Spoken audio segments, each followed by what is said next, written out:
Last year, on the 4th of July, my girlfriend Cassie and I went camping to get away from all the fireworks and drunk people for a change. We discovered a peaceful, secluded area deep in the woods, close to a lake. There was no cell service, no other campers, just the two of us, a tent, and nature. As the sun started to set, a cool breeze made the temperature drop immediately. We cuddled by the crackling fire and watched the fireworks going off in the sky. We made s'mores, ate roast chicken, and fell asleep in each other's arms. Around 1:30 in the morning, I woke up to the sound of singing. Yes, someone was singing in the woods. At first, it was soft and airy, like it was coming through the trees. I thought I might be dreaming, but Cassie sat up and stared at me with big eyes. Do you hear that? She asked in a low voice. As the voice grew louder, I realized it was a woman singing "God Bless America" in a slow, off-key voice, sounding like she was drunk and delusional. Why is she singing like that? Cassie whispered. I don't know. Let me check. Cassie grabbed my hand and spoke in a shaken voice. No, wait. What if she's some crazy freak with a knife? I could see fear in her deep blue eyes. She is not an easy scare, but the singing did sound creepy. I waited for a few more seconds and then decided to check it out myself. I opened the tent and came out. The fire had extinguished, but the moon was shining brightly enough to see things around the campground. My eyes scanned the tall trees, and suddenly I spotted a figure. It was indeed a woman. She was dancing slowly in a clearing about 30 feet away. She was as thin as a skeleton and had no shoes. She was dressed in a torn-up American flag that was dirty and stained. The flag clung to her bony frame like a dress. Her messy gray hair had seen better days. God bless America, my home, sweet home. God bless America, my home, sweet home. Once I noticed her bare feet, my heart stopped. Her feet were bleeding like she had walked on needles. But the worst thing was her face. She was happy. A wide, frozen smile spread across her face that didn't change, even when she sang. But then, Cassie had come out too. She took my arm and said, What the hell is wrong with her? Before I could respond, the woman looked at us and laughed in a breathy, broken way.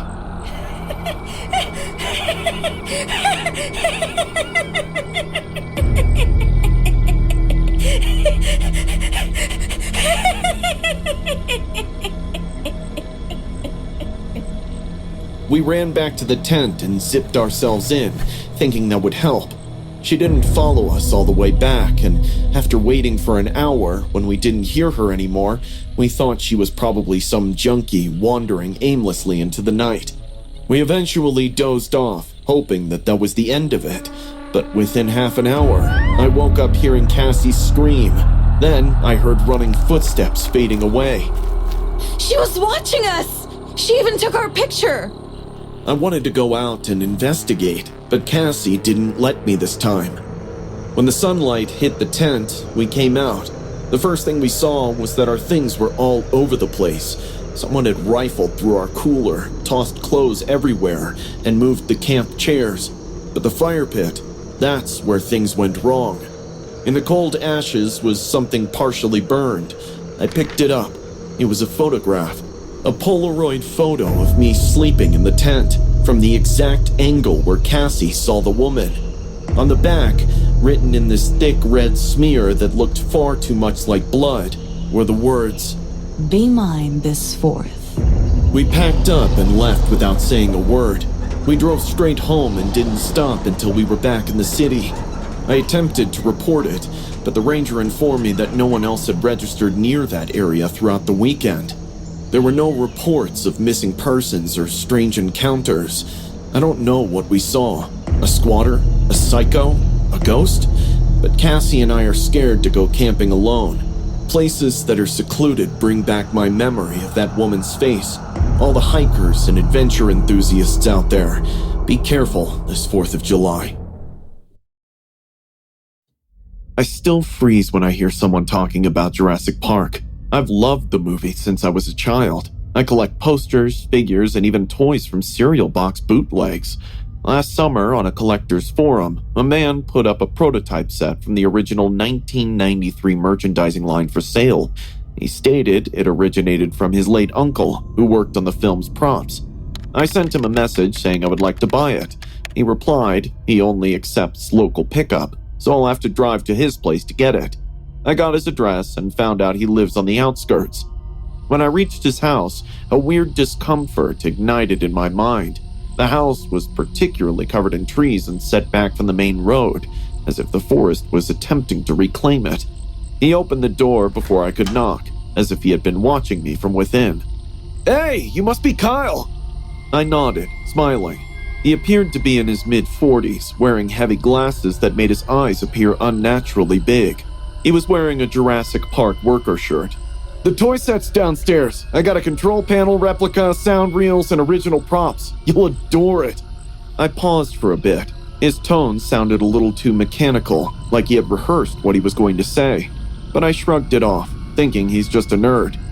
I followed him down a narrow wooden staircase leading to the basement. The basement door had a yellow and black warning stripe. Above that, the franchise's iconic font says, "Welcome to Jurassic Park." As I set foot inside his basement, I was flabbergasted. It was the whole set. In the corner, a life-sized raptor head sprang out from faux jungle foliage. There were muddy tire marks on the ground, indicating that someone had driven a Jeep. Red emergency lights flickered, similar to the scene at the visitor center. Even the iconic music was playing from hidden speakers. It was wild. There were photographs all over the walls, photos of people smiling while posing next to the props. Dude, this is wild! I know, right? Who wouldn't want to spend hours here? Saying this, he turned to me with a big smile. He kept staring without blinking, and that's when I felt my chest tighten a bit. "Where's the toy set?" He took me to the rear of the basement, where he had built an exact duplicate of the movie's computer lab. It looked straight out of the movie. There were screens set up with CCTV capturing various angles of his property. One of the monitors had a live feed of myself. I realized he had been monitoring me since I arrived. That's why he opened the door before I could even knock. He pressed a switch and said, "You know, I tried my best to have a Jurassic Park of my own." I heard something large brush against the artificial trees behind me. As I turned, I saw a raptor animatronic slowly emerging from the foliage, its eyes gleaming in the dark. It screeched so loud that my ears went numb. I rushed to the door and found it locked. When I turned to shout, the man stood behind me. His face looked ominous. "Kyle, you're now a member of the park. Each of the guests contribute to the story." I rushed back into the main area to find a way out amidst the disturbing raptor noises and false vines. However, the surroundings were changing now. A fog machine started up. Loud thunderclaps rang out from speakers. The entire space seemed to come to life as the floor panels moved slightly beneath my feet. The lights suddenly went out, leaving me in complete darkness. It felt like I was having difficulty breathing in this madness. Suddenly, I noticed a red emergency light flashing above a cage. I ran towards it, thinking of nothing but survival. But there was a life-sized replica of a baby triceratops within. Not just that, there were torn pieces of human clothing with stains of blood on them. They also piled sneakers, glasses, and watches in the corner. It was clear people had been kept inside this cage. A daunting realization made my skin crawl as I thought about the wall of photos. So this guy lures Jurassic Park fans to his house and then tortures them for his own sick fun? Oh my god, what did I get myself into? Now I was panicking. The only sounds and visuals I could make out were thunder, raptor howls, and the man's laughter echoing in the basement. All I could think of was the control panel. I ran back in its direction. I started turning as many switches as I could. Lights flickered and monitors turned on. Then suddenly, I heard a metal lock click and the basement door opening just a crack. "Hey, what are you doing? You're not supposed to touch it!" I saw the man coming out from the dark, trying to stop me, but I pushed him with all my strength and sprinted to the door. I ran up the stairs without looking back. I could hear heavy footsteps and screams behind me. Once I got out and hopped into my car, the man was already on the porch. I sped out thinking he would chase me. I drove so recklessly that I hit his mailbox. He watched me going through all the emotions at once, but didn't do anything to stop me. I made an anonymous report to the cops about this man, but no leads have surfaced on the matter. I think the cops thought someone was drunk dialing them. Who would believe that a man has built his own personal Jurassic Park at home, where he traps victims to keep with his animatronic dinosaurs?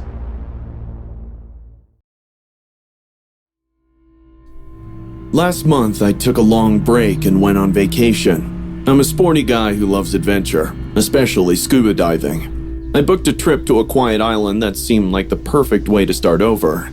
I hadn't had a real vacation in years. There was only me, the waves, and silence. The clouds were low and heavy on the morning of the dive, but the weather report said they would clear up by noon. I wasn't too worried, as it wasn't my first time. When I told the man at the dive shop I was going alone, he raised an eyebrow, but I didn't care. I thought I knew what I was up to. The currents had gotten stronger by the time I got 15 meters down. The water, which had been clear blue, was now cloudy. I hovered for a moment, trying to figure out where I was, but the pressure changed, and the waves above pulled harder than usual. My stomach turned, and I realized I needed to get out of the water. The world underwent a transformation as I broke through the ocean's surface. The sky above me was covered in thick, boiling clouds, and the wind was howling already. The raindrops hit my face like needles. I had no idea that the storm would come so quickly.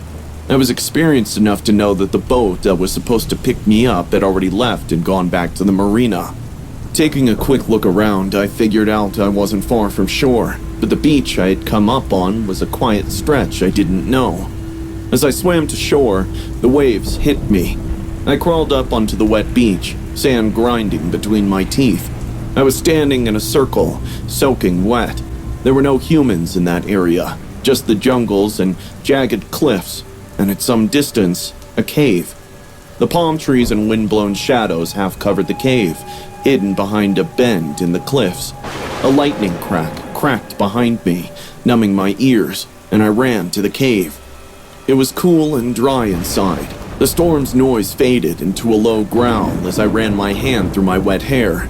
I just stood at the entry point, catching my breath and thanking God for this unexpected shelter. The storm grew louder, and I probably spent half an hour just watching the high tides. The water in my dive suit was cold and stuck to my skin. It was getting very boring to wait like that. Hence, I got curious. I turned on the light on my helmet and set out to explore the cave. The cave extended further than I had anticipated, and the walls were covered in moss and weeds. There were strange patterns on the stone. I couldn't tell if they were carvings or just natural phenomena. As I went deeper, the silence became strange. There weren't even sounds of water dripping or birds chirping. The only sound I could hear was my breathing. It seemed like no one had been here in a long time. I was casually looking around when I saw a man sitting on a large rock. My flashlight illuminated him well enough to get a good look from the distance. There was a slight tilt to his head, suggesting that he was either sleeping or meditating. Thinking I'd found some company, I yelled, "Hey!" No answer. I got closer. Are you okay?" I could see his body move. He lifted his head.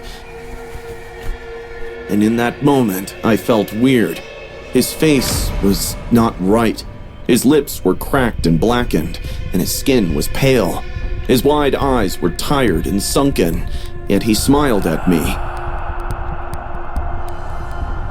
He raised his arm and gave a lazy, casual wave before collapsing onto the stone floor. I stopped. There was something very, very wrong. But what if he's sick? What if he needs help? I took a few steps forward. "Dude, are you hurt?" When I got close enough to touch him, his body jerked up like a puppet. He looked at me and started coughing.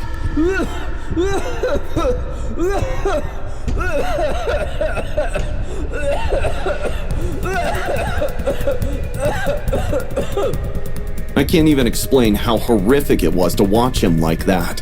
He wasn't just coughing air. He was coughing blood. His chest heaved with wheezing coughs, sending more blood flying across the stone floor. This continued for 5 to 10 seconds. Then he stopped and began laughing like a maniac.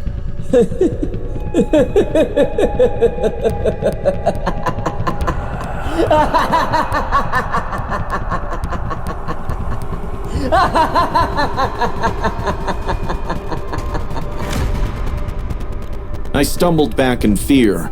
There was blood all over his face.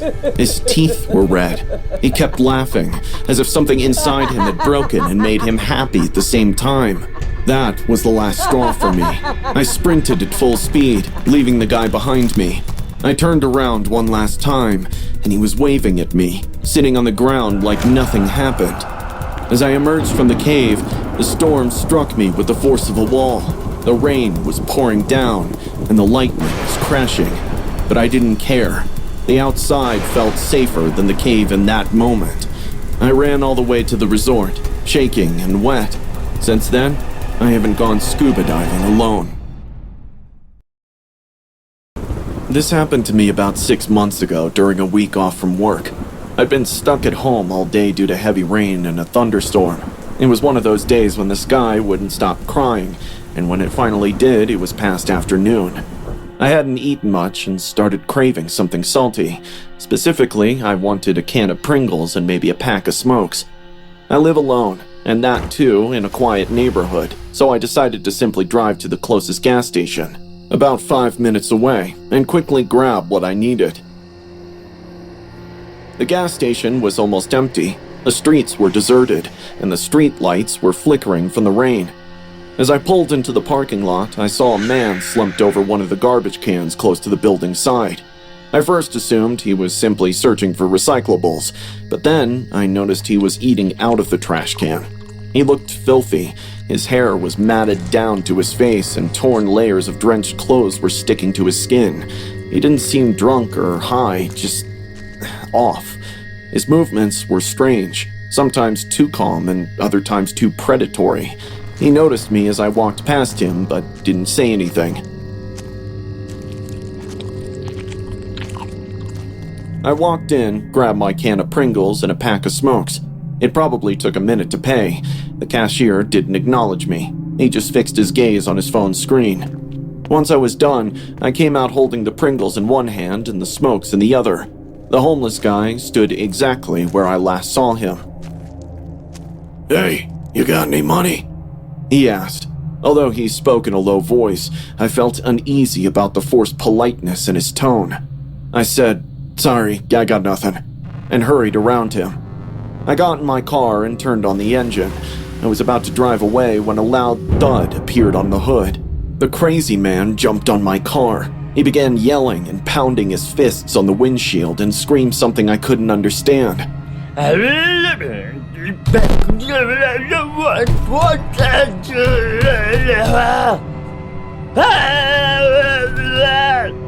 Hoping he would get off, I honked the horn.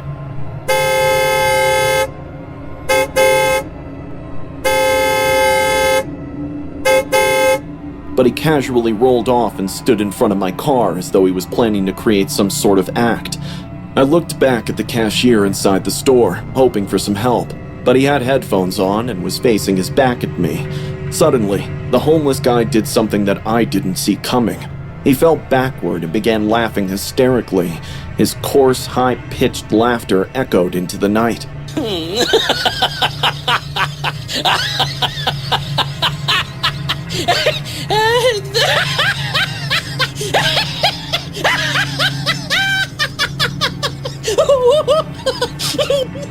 I was so angry and disgusted by his theatrics that something in me just snapped. I don't know what came over me. Perhaps it was a surge of panic, guilt, or sheer anger that compelled me to accelerate. There was a sickening crush followed by a scream. I didn't stop to check on him. I just drove straight home, trembling the whole time. I couldn't believe what I had done. I kept telling myself he'd just gotten a little bruised. Maybe I didn't hit him as hard as it felt. Still, I knew deep down I had screwed up. I struggled to fall asleep that night. The storm had resumed, louder than it had before. I woke up at 2 a.m. to find the house whistling with wind. I became worried that I might have left the living room window open. I got down and the window was open. I reached to close it and found wet, bloody footprints from the window leading to my kitchen. An unknown fear crawled under my skin. Slowly, I turned and followed the prints. On the top of the kitchen counter, I saw that same homeless man. His skull was cracked and tilted in one direction. His face had the sickest smile, with one eye appearing to be pushed somewhat forward. From his scalp, blood spilled onto the floor. He cast a silent glance at me, and everything went dark. I woke up on the floor the next morning. I jumped to check the bloody footprints, but to my shock, there wasn't a single spot of blood in my house. There was no sign anyone had come in. I convinced myself it was a nightmare. Maybe the stress had gotten to me, or my mind had tried to cope with what I'd done to the guy. 3 days later, I was having coffee when the local news played in the background. Less than 2 miles from the gas station, cops have found a man's body near a ditch off the highway. The victim had a massive skull fracture and had apparently tried to walk with the injury before collapsing and dying. They said he was likely hit by a vehicle. There were no witnesses, and the security cameras at the nearest gas station had been out for weeks due to water damage. They showed a blurred-out photo of the victim, and even with the censorship, I recognized the filthy jacket, the patchy beard, and the wild eyes. It was him. No one had come knocking on my door. There were no cops, no questions. But I never went back to that gas station again, and I never left my windows open during a storm. Sometimes, during thunderstorms, I think I hear something in the kitchen. Not footsteps exactly, but a soft, wet, dragging sound.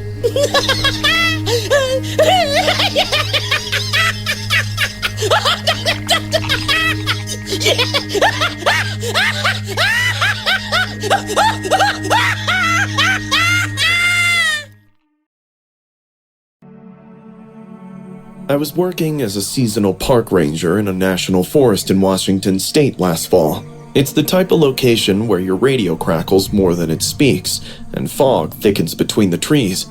It was just another usual afternoon. I was the only person assigned to Firewatch Tower 9, a distant observation post situated atop a ridge and utilized only during seasons with a high danger of wildfires. Things had calmed down, and the weather had cooled by late October. I mostly just patrolled a few hiking paths and recorded any wildlife observations. After long walks, I was taking a short break sitting inside the tower when I heard a furious knock on the door. I looked at my watch and saw it was 3 o'clock in the afternoon. I opened the door and saw a sweat-soaked woman with a panic-stricken face. She told me she was hiking down the trails and saw something that made her fear for her life. When I asked her what she saw, her hands started trembling. In a shaking voice, she replied, "There's a woman along Ridge Trail. She's screaming, but not yelling." "What? What do you mean?" Her mouth, it's wide open in a scream, but she's silent. I don't know. Please come with me." I thought she might have spooked herself while venturing in the woods alone, which is why her traumatized mind wasn't making sense. It was going to get dark soon, so I grabbed my flashlight and started following the hiker into the woods.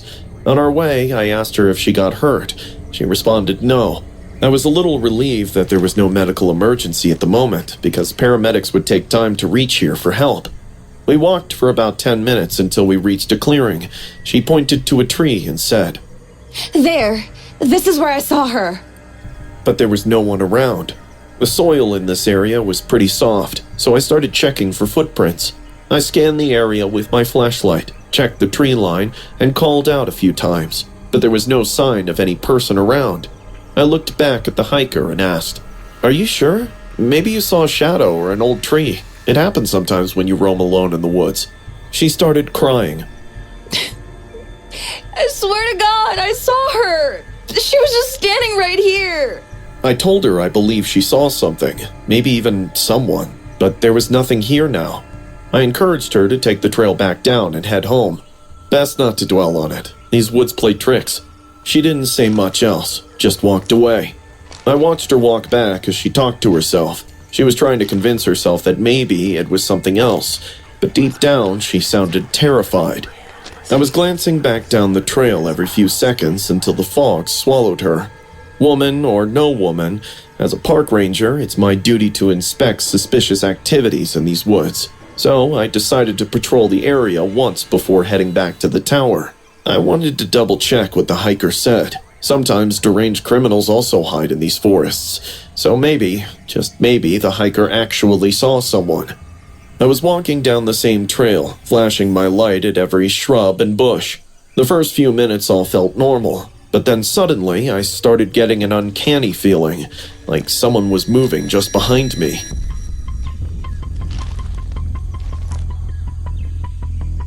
I heard a crunch of dry leaves to my right and spun around right away, but saw no one. I could sense someone following me, but every time I turned back, it was just me in that trail. Once or twice, I caught what looked like a figure slipping between the trees, but it was always gone before my flashlight could land on it. By the time the sun dipped behind the trees, my nerves were frayed. The forest had gone too quiet. No wind, no bugs, just the sound of my boots and that spine-chilling feeling. I picked up my pace and headed back toward the tower. When I reached the clearing, I felt instant relief. Tower 9 stood ahead, the only silhouette above the trees. I climbed the hill quickly, eager to get inside, but as I got closer, I stumbled and stopped. A woman was sitting under the stairs. Her tangled hair was hanging over her face. Her clothes were torn in places. Her skinny arms wrapped around her knees, and she was rocking back and forth, breathing loudly.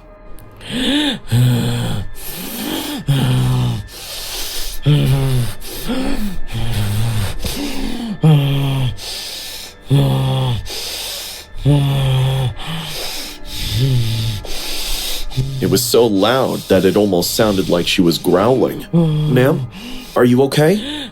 She didn't answer, didn't even look up, just kept rocking. I stepped closer, aiming my flashlight at her. "Ma'am, is everything—" She slowly lifted her head. Her mouth was open, not just a little, but rather too wide. Her jaw was locked in a scream, but no sound was coming from her. Her body trembled with each breath like she was trying to scream, but had forgotten how. She stayed like that for a few seconds. Then her body jerked. She stood up like a puppet, controlled by something invisible. She tilted her head to the side, mouth still open wide, and locked eyes with me. Her eyes didn't look human. They looked copied. It was as if someone had drawn eyes onto skin. She watched me for a minute straight, then scrambled backward on all fours like a spider and disappeared behind the tree. I just stood there in the cold, sweating like a pig. All I could hear was the owl hooting and my nervous breathing. Later that night, I locked every latch and window in that tower. I even called the base station, but the line crackled and died before I could finish explaining. They thought I'd imagined it, but I know what I saw. And now, I keep hearing knocks on the tower door every night around 3 a.m. And when I look out, there's never anyone there. Just the trees and the fog.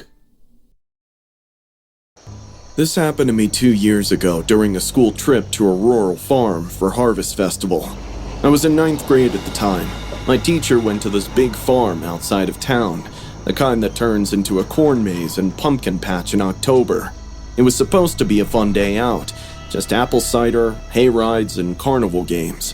But it ended up being one of the scariest experiences of my life. We got there at around 10 in the morning. The place was huge. Barns, open fields, scarecrows everywhere. They even had a petting zoo. The weather was windy and the sky looked overcast, but no one thought much of it.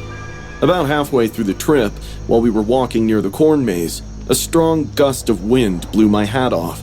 I took off after it without thinking. I made a dumb move. My hat rolled past some hay bales and around one of the older barns. By the time I caught it, I was at the back end of the farm. The area looked abandoned.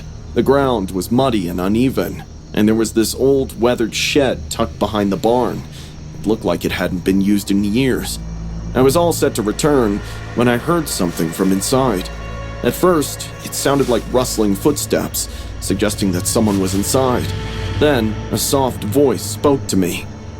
Hey, can you help me? I've got a broken leg. I need a hand. I stopped. It was definitely a woman's voice, quiet, almost pleading. I looked around. No one was nearby. My group was completely out of sight. An old chain lock closed the door, but it remained unlatched as I stepped up to it. I hesitated, then pushed it open just a little. The shed was dim inside, lit only by the cracks of sunlight coming through the warped wood ceiling. There was hay scattered on the ground, and in the middle of it sat a woman.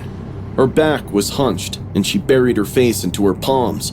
I got concerned, thinking she's really hurt. "Are you okay? I can go get someone." But she shook her head, still keeping her face covered. No, please. Just help me. Come closer. Something about her voice felt wrong, like she was trying to sound weak. I thought for a second, and then told her, "I better get help. I'll call my teacher." That's when she slowly started to raise her head. I'll never forget what I saw. Her skin. It was covered in oozing yellowish boils. Some were already ruptured, leaking a mix of pus and blood down her neck and arms. Her eyes were wide and bloodshot. She was smiling at me. Corners of her lips had dried blood. I stumbled backward, shivering in horror. She extended her hand in an attempt to reach me, but I was unwilling to remain there for even a moment longer. I turned around to run, but before I could get out of the door, she lunged forward and grabbed my wrist. She was incredibly fast and strong in an instant. Her fingers were ice cold, and her nails were long, cracked, and filthy. She dug them deeper into my skin. I felt a sharp pain as blood started to run down my arm. "Leave me! Let me go!" And the whole time she laughed, not just a little, a full-blown hysterical laugh that echoed in the shed like something from a nightmare.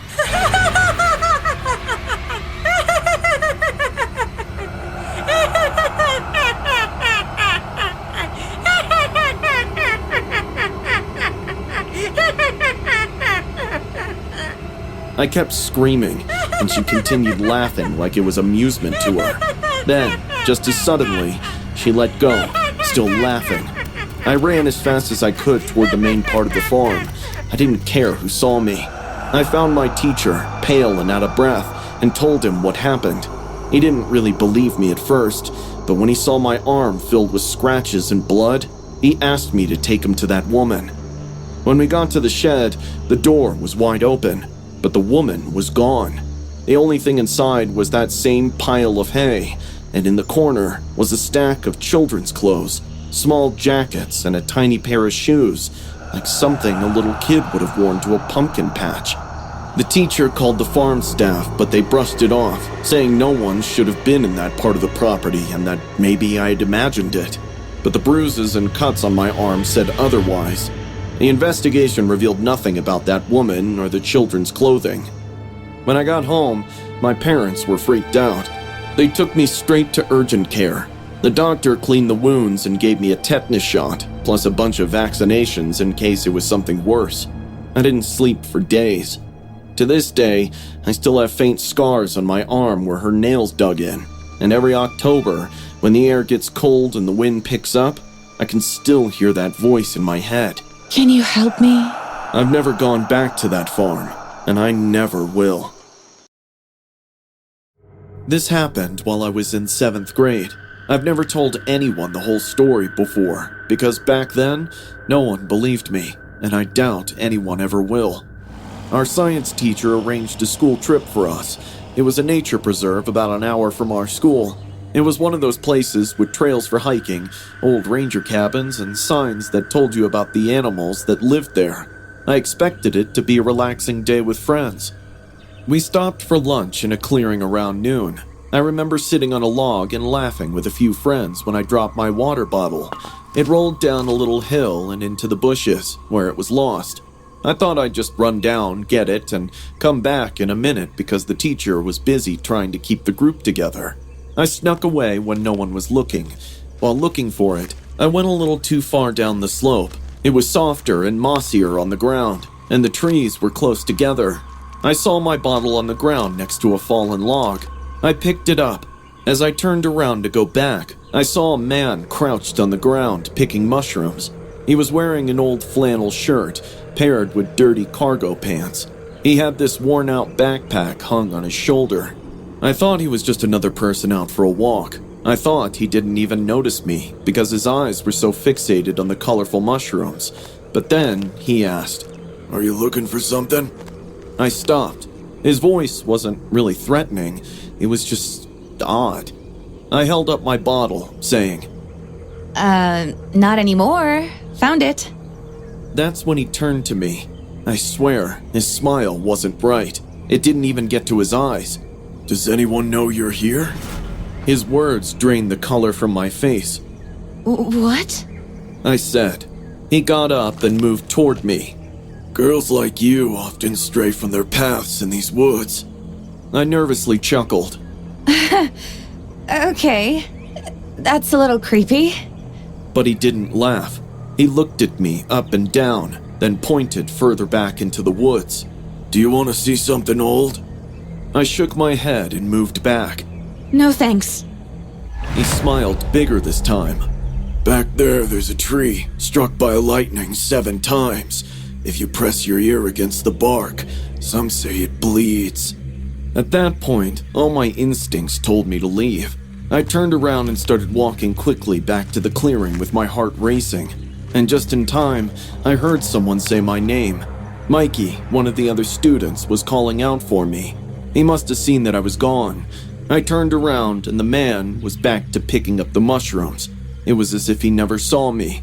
My hands were sweaty and I was terrified from the inside. What kind of a lunatic talks like this to a teenage girl? Was he deliberately trying to scare the crap out of me? He was successful in his attempt. When I reached the top and could see my class, I looked back one last time. But this time I didn't see him. He was gone. A moment later, Mikey came crashing through the brush, out of breath, and asked if I was okay. I told him everything, and he suggested I should tell our teacher about this man. I took my teacher to the same spot where I met the man, but when we got there, we couldn't see any footprints. No man, no mushrooms. There were only quiet trees and moss, accompanied by a heavy, eerie silence that left my skin crawling. My teacher thought it was just a camper or a weird person playing a prank. She told me to stay close to the group from now on. I started looking things up when I got home that night. I typed "Missing Girls, California Nature Reserve" into the search bar, and I found some pretty chilling info. 3 girls my age have died over the years. The last one happened in the late 2000s. Everyone went missing in or near the preserve. One of them, Lucy Garrison, looked so much like me that it scared me. She had brown eyes and a yellow backpack, just like me. She disappeared without a trace. I never went back to Pine Hollow after that. I still dream about it sometimes, though. I see the man in the woods. I hear him speak again. "Want to see something from the past?" And in the dream, I go after him. Because in the dream, no one calls out my name. This happened to me a couple of winters ago when I was stuck at home with a broken leg. I'd slipped down the stairs at work in late November and ended up in a full leg cast for 8 weeks. Living alone in a small house on the edge of town, I didn't have much to do. So, naturally, I binged a lot of TV. It was early December, sometime after midnight, and I was a few episodes into this new true crime series. The kind that has that creepy ambient music and slow zooms into crime scene photos. I remember the event clearly, because the episode was about a stalker who had been sneaking into women's homes at night. Great choice, right? I paused the show when I noticed it was snowing outside. The season's first snowfall made me smile like a child, despite the fact that I was in pain and confined inside. I picked up my crutch and limped toward the window. A large glass pane in my living room faced the street. I could see the snow gently covering the road and the tops of mailboxes. Everything looked serene and empty. It felt like I was the only one awake at that hour, witnessing the world change. Streetlights gave that snow a warm orange glow, and for a few seconds, I just watched the flakes dance. As I enjoyed the moment, my eyes suddenly noticed the streetlight on the pavement. A man was standing just outside my fence. His slouching body hung forward a little, and his long face fixated on my house. It didn't feel like a casual watch, but rather an intense stare that had hidden intentions. He stood a mere 10 feet away from the street lamp, allowing me to clearly see his face. He had neither a scarf nor hat on. How could someone stand in the cold without any warm clothes on? From that very moment on, everything about that man started to feel odd to me. He didn't blink, despite the snowflakes covering his hair, eyebrows, and even his eyelashes. He didn't even try to wipe them off. It was as if he was beyond all human sensation, more like a robot in human disguise. He was just staring right at my house. He was staring directly at me. My stomach dropped. I didn't want to assume the worst at first. Maybe he was a neighbor. Maybe he was drunk. But the longer I looked, the more I realized he was too still. He was neither swaying nor shifting his weight. He seemed to be frozen in place. All of a sudden, he waved at me. With my heart racing, I limped back to the house, immediately locked the front door, and then double-checked to make sure the back door was secure. All windows locked. I shut the drapes to that front window and sat back on the couch, crutch leaning next to me. I muted the TV and just listened. 10 minutes passed. Nothing happened. There was not a single sound. There were no approaching footsteps, no alarming knocks on my door, just silence. I kept telling myself, Don't look. Don't peek. He's probably gone. However, my curiosity overcame me. I carefully approached the window again, opened the curtain just an inch, and looked out. He was right there, right outside the window. He had his terrifying face pressed against the glass. The heat from within is now melting the snow from his cheeks. His eyes glowed in the moonlight. A giant grin spread across his face.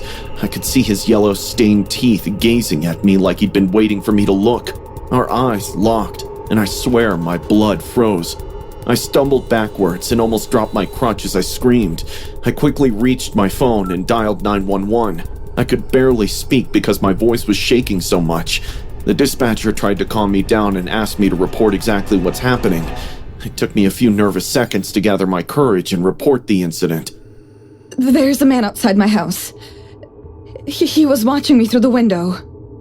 The dispatcher stayed on the line while I locked myself in the bathroom. The only weapons I had were a toothbrush and a ceramic soap dish. When the cops arrived about 10 minutes later, I didn't come out until I heard their voices calling out my name. They did a full sweep of the yard, but the man had vanished, leaving nothing but a trail of footprints in the snow. There were numerous footprints, as if he had scavenged the area around my house in search of a single entry point. The footprints, all originating from the street, led directly to my front window. The cops said it looked like he'd been walking in circles around the house at some point. I filed a report, of course, but they had no leads. There was no security cam footage, and there were no witnesses. Just a set of prints in the snow, and the memory of that man's face burned into my brain. For weeks after that, I slept with the lights on and a hammer under my pillow. The scariest thing? I still don't know how long he was watching me before I noticed, or if maybe it wasn't his first time. This happened last month, right before the weekend. I live alone and am quite used to doing things on my own. I don't usually go shopping at dusk, especially alone, but I'd gotten off work late and Costco was on my way home. I figured it'd just be quick, grab what I needed and head out before it got dark. I wasn't even thinking about being careful. That's what makes this worse. By the time I pushed my cart out into the parking lot, the gloomy sunset had taken over the sky, and shadows stretched long between the parked cars. My cart was full, so I was more focused on not leaving anything behind. I quickly reached my car, opened the trunk, and started filling it with shopping bags. Once it gets dark, it'll be difficult to see, because I had parked further from the streetlights. I was on my own when I heard breathing behind me. Hey, excuse me, do you have jumper cables? Turning back, I met a man. He was standing just a few feet away. He was probably in his 40s. At least, that's how he looked. His greasy, dark hair, stained shirt, and sunken eyes told me he might be bad news. Something about him immediately set off alarm bells. Although he didn't appear overtly dangerous, the way he stood too close and smiled made me uneasy. I wanted to tell him to back off, as he was totally clueless about personal space, but I forced a polite smile. No, sorry, I don't. I turned back to my car, hoping that he would get the hint, but I heard him take a step closer. Are you sure? You look like the kind of person who keeps things organized. Can you check your car, please? I stood petrified. My eyes immediately scanned the Costco parking lot, which had only cars and no people, and it was getting dark now. I could smell the stale odor of sweat from the guy's shirt. Without turning back, I replied coldly, Sorry, can't help you. still wishing he'll go away. But instead, he brought his face way closer to my head, and he sniffed my hair like a dog. I felt his warm, foul breath on me. The horrible realization that a random guy was standing right behind me, sniffing my hair, doesn't occur every day. I turned around, no longer trying to hide my disgust. What the hell are you doing? He gave this sleazy grin, as if this is how he wanted me to react. Didn't want to pry, but you get your shampoo here at Costco? Smells amazing. I was stunned to see his audacity. Seeing him so close, I forgot to speak. But he was completely shameless, because he kept going with his little too personal questions, like what other things I get from Costco, how often I visit this place, etc., etc. I didn't answer any, but then he asked me something that sent a chill down my spine. Do they sell underwear? How about you show me the ones you're wearing right now? My wife's about your size. I want to get something similar. My hands went numb. I genuinely thought I was about to be assaulted right there in the parking lot. I closed the trunk tightly, got inside my car, and locked it. I just wanted to get out so bad that I didn't even buckle my seatbelt. The man watched me for a few seconds, and then got into a Honda with a dark blue hue parked right behind me. Once I got onto the road, his car was following me. Drops of sweat appeared on my forehead as I watched him driving past other cars to catch up to me. Every turn I made and every lane I changed, he trailed behind me. I dodged cars and sometimes even sped just to lose him, but he was one bloody leech, too desperate to let go. For the next half hour, I drove in loops across side streets instead of straight home, since I didn't want him to know my address. However, he clung to my side, never straying too close or too far. I was shaking and almost broke down crying when I thought of the adjacent police station. I ignored red lights and grounded it toward the main road. I watched his car slow down behind me as soon as I entered the precinct parking lot. Then he turned the other way, like he's got a sudden emergency. I staggered into the lobby and blurted everything to the front desk officer. They took my statement, helped me cool off, and watched Costco parking lot security footage. 2 days later, they contacted me once more. As it happens, the man had just come out of jail. He registered as a sex offender, carrying several charges related to stalking and harassment. He had no business being anywhere close to that area. They said I was lucky. I do not consider myself lucky. I still check behind me as I leave work. Even now, occasionally I smell his breath while I sleep, and I haven't visited that Costco since. To all the women out there, if you're ever alone and someone approaches you too closely, trust your instincts. Hi, I'm 14-year-old Jamie from Jacksonville, Florida, and last year, on the 4th of July, something happened that changed my sleep cycle forever. I haven't told anyone the whole story, except for my cousin Josh, who didn't really believe me. Our town organized this big, fun carnival on the local fairgrounds. Getting annoyed by stupid kids running and people talking loudly, I snuck out behind the fairgrounds to smoke. I only smoked cheap, crumpled cigarettes that I stole from my uncle's stash. My mom didn't know I smoke sometimes, hence I had to be discreet. The sound of the rides and the country music blasting from the speakers got quieter the closer I got to the dumpsters at the edge of the field. There were a few lights that flickered and a chain-link fence that kept the fairgrounds and the woods apart. I took a big drag that calmed my nerves. Everything felt all right until I noticed a man crouched down next to the trash cans with a red, white, and blue bandana tied around his head. His face was rough and lined, and he had long, shiny scars that looked like burns going down the side of his cheek. He lit a small firecracker between two fingers and giggled to himself.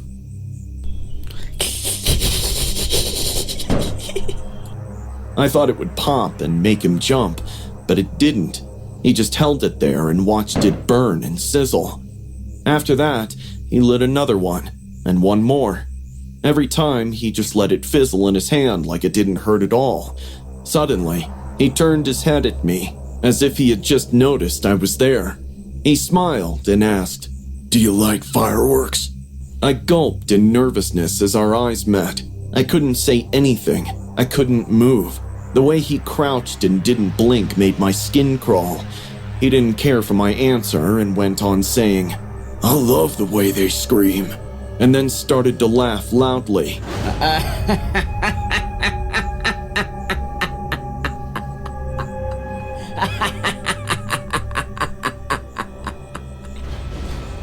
Sick amusement blasted from his eyes as if he were laughing at a private joke. I stepped back, thinking I could just say I was lost and run toward the crowd.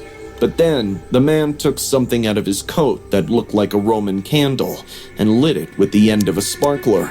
He threw it right at me before I could do anything. The thing blew up in the air, and sparks flew right at my head. He stood up, clapping in ultimate joy, like my fear was fuel to his menace.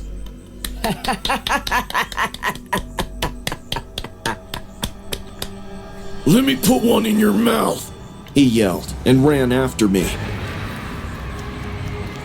I started running too. I didn't think I've ever run this fast before. I could hear the fizzing and popping of bottle rockets going off in his pockets and the whoosh of sparklers behind me. "Hear that bang?" I swear he was laughing the whole time. It was a high, broken laugh that didn't sound like a person. I was able to get back to the main carnival area and dove behind the corn dog stand. He was gone when I turned around, just like that. I didn't say anything to the police. What was I supposed to say? A crazy person was throwing fireworks at me? The next morning, everyone in town was talking about Madison. She was 14 years old and went to my school. There was a picture of her on every post. She wore braces and tied her blonde hair into a ponytail. She went missing from the carnival that night. 2 days later, the cops found her body in a ditch off Mill Road. The official report didn't say much, but people talked.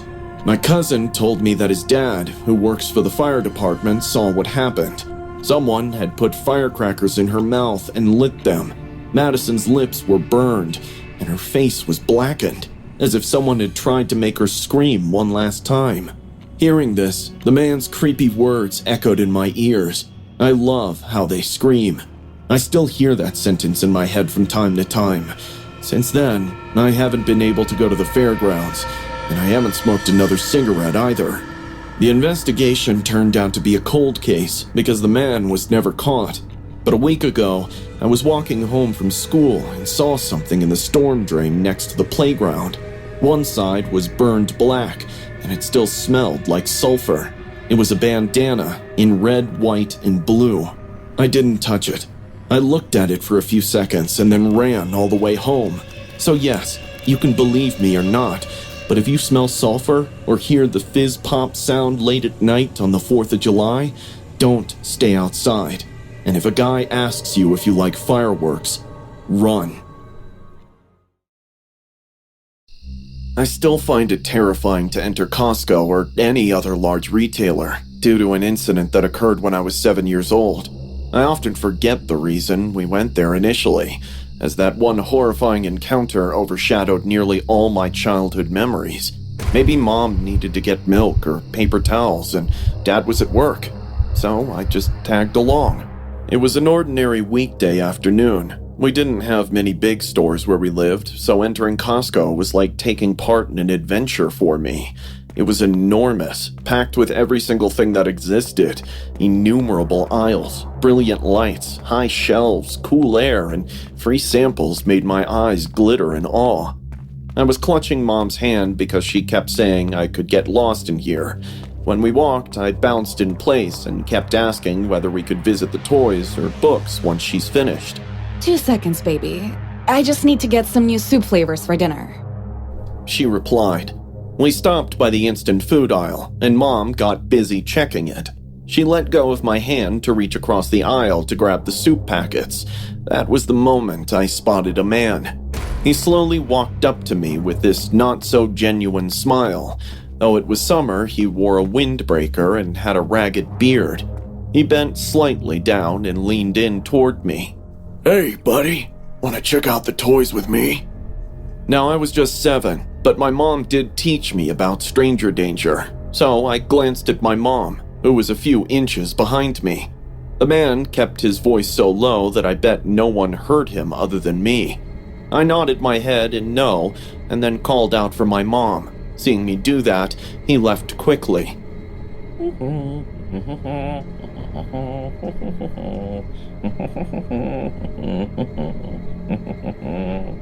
I didn't tell Mom about him because she grabbed my hand again to move to another section. For the next 20 minutes, we explored Costco. Mom got all she needed and even bought me a toy, so our expedition was highly successful. She was heading for the checkout when I told her that I had to use the washroom, which was at the right. She nodded in agreement and pointed me in the direction of the washroom, reminding me not to talk to anyone and that she would be waiting right here. I headed toward the restrooms from the rear of the store, turned right, and was just about to enter when someone grabbed me from the back. I turned around to see it was the same man, and now I'm alone in this corridor with him.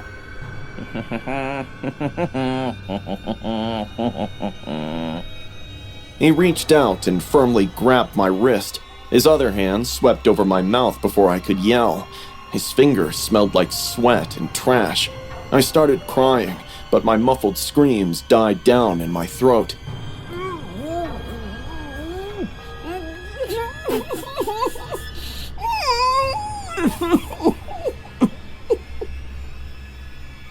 I recall his face up close. His eyes were wide and swirled side to side, though he kept murmuring something like, Stay quiet, it's okay. It wasn't okay at all. I then took the only action that came to mind. I bit his palm as hard as I could. My teeth dug deeper on that meaty side of his hand. He yelled and removed his hand from my mouth for a second. That's all I needed. Gathering all my breath, I yelled for Mom. Mom! Although I'm not sure whether she could hear me from that distance, the scream was loud enough to draw the attention of 2 Costco employees who were arranging shelves nearby. The man pushed me to the ground and then sprinted away without waiting another second. Lying on the ground, I kept crying for my mom until the employees came and picked me up. One stayed with me while the other called security. Shaking and crying, I tried to explain what had happened. My mother arrived a minute later. That was the first time I saw my mom crying in public. She hugged me to her chest and continued crying for God knows how long. The Costco security looked through the CCTV footage and did find the guy walking in and leaving as well. He wandered around without making any purchases. For more than an hour, he lurked at the children's books and toys section suspiciously, even looked at the cameras occasionally, like he despised being recorded. They called the cops, but he was never caught. Currently, I'm in my 30s, and every time I go to a bathroom stall alone, while just walking down those empty corridors, I get a flashback of my memory from that day. I never look away from my niece whenever we go shopping. To consider what might have happened if I had followed him that day still scares me to sleep. It happened in the summer of 2004 when I was 12. My best friend Leo and I were spending a weekend at my grandparents' property in rural Nebraska. My parents used to drop me out there every summer, but this was the first time they let me bring Leo. We recorded our own version of Jurassic Park using my dad's old camcorder, as we were both major fans of the movie. We rushed across cornfields on Saturday, acting as though raptors were after us. Leo had a toy flare that he would wave around while feigning to divert a T-Rex, and I wore a cowboy hat like Dr. Grant. It was dumb fun, and we laughed the whole time. There was no smartphones back then, only antiquated VHS tapes and imaginations. In the early afternoon, we strolled past the ancient red barn and reached the property's back boundary, which was farther from the house. We noticed the fence at that point. It was a tall wire fence that ran the length of the field, with signs reading "electric fence" spaced every few feet. To most kids, that would be the end of the story. However, we were only 12. We didn't care. We simply took action. That scene from Jurassic Park came to mind right away. The child climbs the electric fence and is blasted off of it when the power comes back on. I pulled Leo's arm and told him, "Dude, the electric fence scene must be performed here. It appears exactly like the film." Leo, on the other hand, looked doubtful about that idea. "Is it truly electric? What if it turns on?" "It's not," I said out loud. "Look, Grandpa doesn't even keep the cows back here in the summer, and there's no noise of them buzzing. It's probably not working. Anyway, you only need to climb for a second, like in the movie. I'll act like I turn it on and count down. Everything will be recorded. It is going to be wonderful." He paused, but I could tell he didn't want to look scared. We were already recording everything on the camera. He looked at me with a nervous smile, took a deep breath, and walked up to the fence. "Ready?" I asked. Leo gripped the wires and nodded. He started the climb.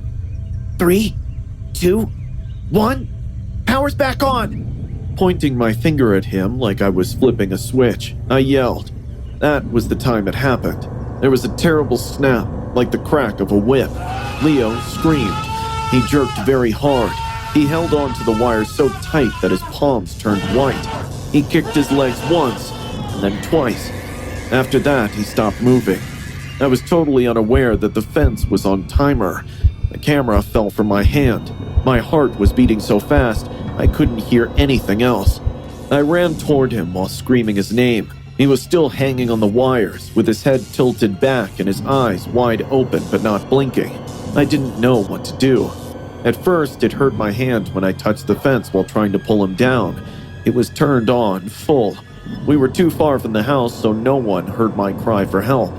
When I realized no one's gonna come, I took off running. I can't recall how I made it to the house. I only recall screaming until my throat dried up and my legs burned. My grandfather ran out to see my face when I arrived at the house. I was unable to even speak. All I did was point. Where I left Leo, they found him. Minutes later, the fence was turned off, but it was too late. He had left. An ambulance arrived after the sheriff. They grabbed the camcorder's tape. It had all been captured on tape. The ascent, the countdown, the electrocution moment. I didn't see it. I had no desire to. It was determined that the death was an accident. It wasn't my fault, everyone said. I was only a child. However, I was aware that I was to blame. I persuaded him to do it. It was safe, I said. I didn't talk to anyone for weeks following the funeral. I didn't eat much. I stayed up late most nights just to stare at the ceiling and hear his scream over and over in my head. When I closed my eyes sometimes, I could see his legs moving and his scared face. I longed to return. I regret not climbing it with him. The questions, the investigation, or the funeral weren't the most difficult aspects. The most haunting memory for me is recalling the expression on Leo's face just before he scaled the fence. That forced smile, as if he wanted to withdraw but didn't want to disappoint me. More than anything, that look haunts me. I still dream about that fence 20 years later, still floating in the air. Leo is jerking and then stopped moving. I see him in my dreams asking, "Are you sure it's off?" Guilt never goes away. For a while, it simply hides. That tape is still in my parents' attic somewhere. It is no longer discussed. However, I am aware of its existence. I am also aware of what's on it. Since that day, I haven't handled a camcorder. In addition, it has been years since I last saw Jurassic Park. I am unable to. It reminds me too much. The fence, the music, and the dinosaurs all transport me back to that one moment I wish I could take back. I get startled when I pass a metal gate or come across a warning sign. Leo was my best friend, and I killed him. It was meant to be another weekend in the summer, just another stupid reenactment of a movie, but it ended in the worst memory of my life. Back then, I was working the night shift at a Circle K, located on the outskirts of town, when this incident took place. The majority of the nights were quiet, with only a few truckers, late-night snackers, or the odd suspicious customer, and I was the only worker there. But that night was different. It was around 1:15 a.m. I remember the time because I had just refilled the coffee station and was about to heat a frozen burrito in the back. Outside, the fog had gotten thick, so thick you couldn't see more than a few feet beyond the parking lot.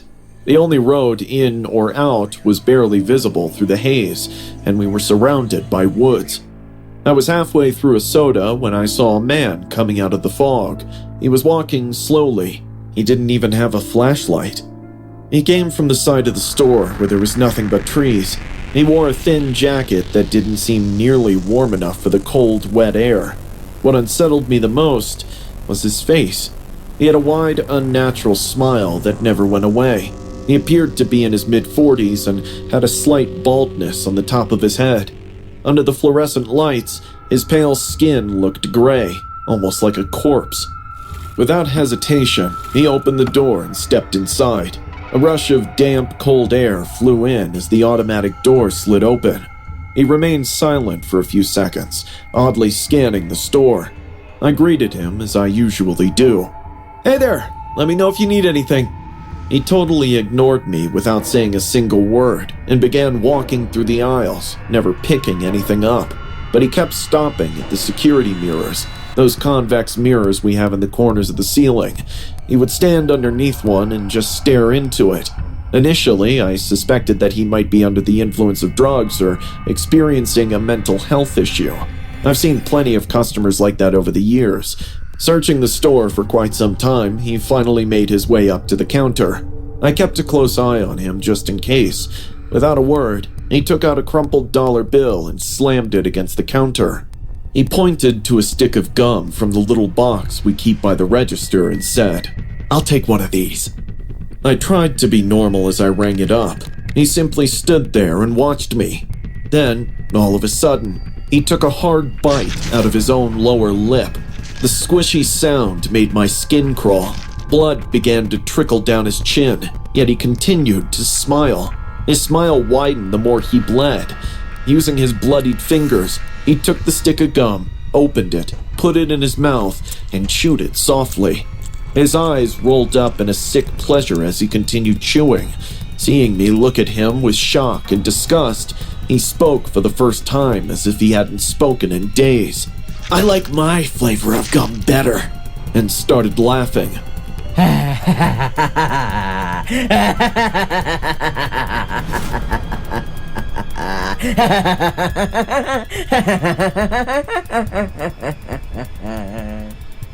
Without saying another word, he turned around and left. I saw him disappear into the fog. That seemed to be the end of it. I was mistaken. 15 minutes or so later, the guy was back, and now he was standing outside the window, staring right at me. His smile remained unwavering. The expression on his face remained unchanged. He didn't knock. He didn't move. He just stood there, watching me. This went on for almost 20 minutes. I didn't want to go outside, obviously. I kept trying to focus on anything else. My phone, the camera monitors, counting cash, but my eyes constantly drifted back to the window. He was still watching. He didn't blink. He just smiled. Finally, I picked up the store phone and held it up so he could see. "I'm calling the cops," I mouthed. He tilted his head slightly, then spat the bloody gum on the glass. The gum stuck to it with saliva and blood dripping down the glass. He winked at me like he had just cracked the funniest joke, then walked back into the fog. Although we are technically not supposed to, I left right away. I didn't give a damn. Next morning, when the manager showed up, I told her everything. She just nodded and said she'd report it, but didn't seem too concerned. I quit the night shift the same day and requested to move to daytime hours. A week later, another clerk from a nearby station said he saw the same guy, same smile, same bloody mouth, walking along the shoulder of the highway, chewing gum and laughing to himself. The authorities still didn't report him to the cops because the man hadn't done any physical harm to anyone. I still work at Circle K, but I'll never work the night shift again, not after encountering that man.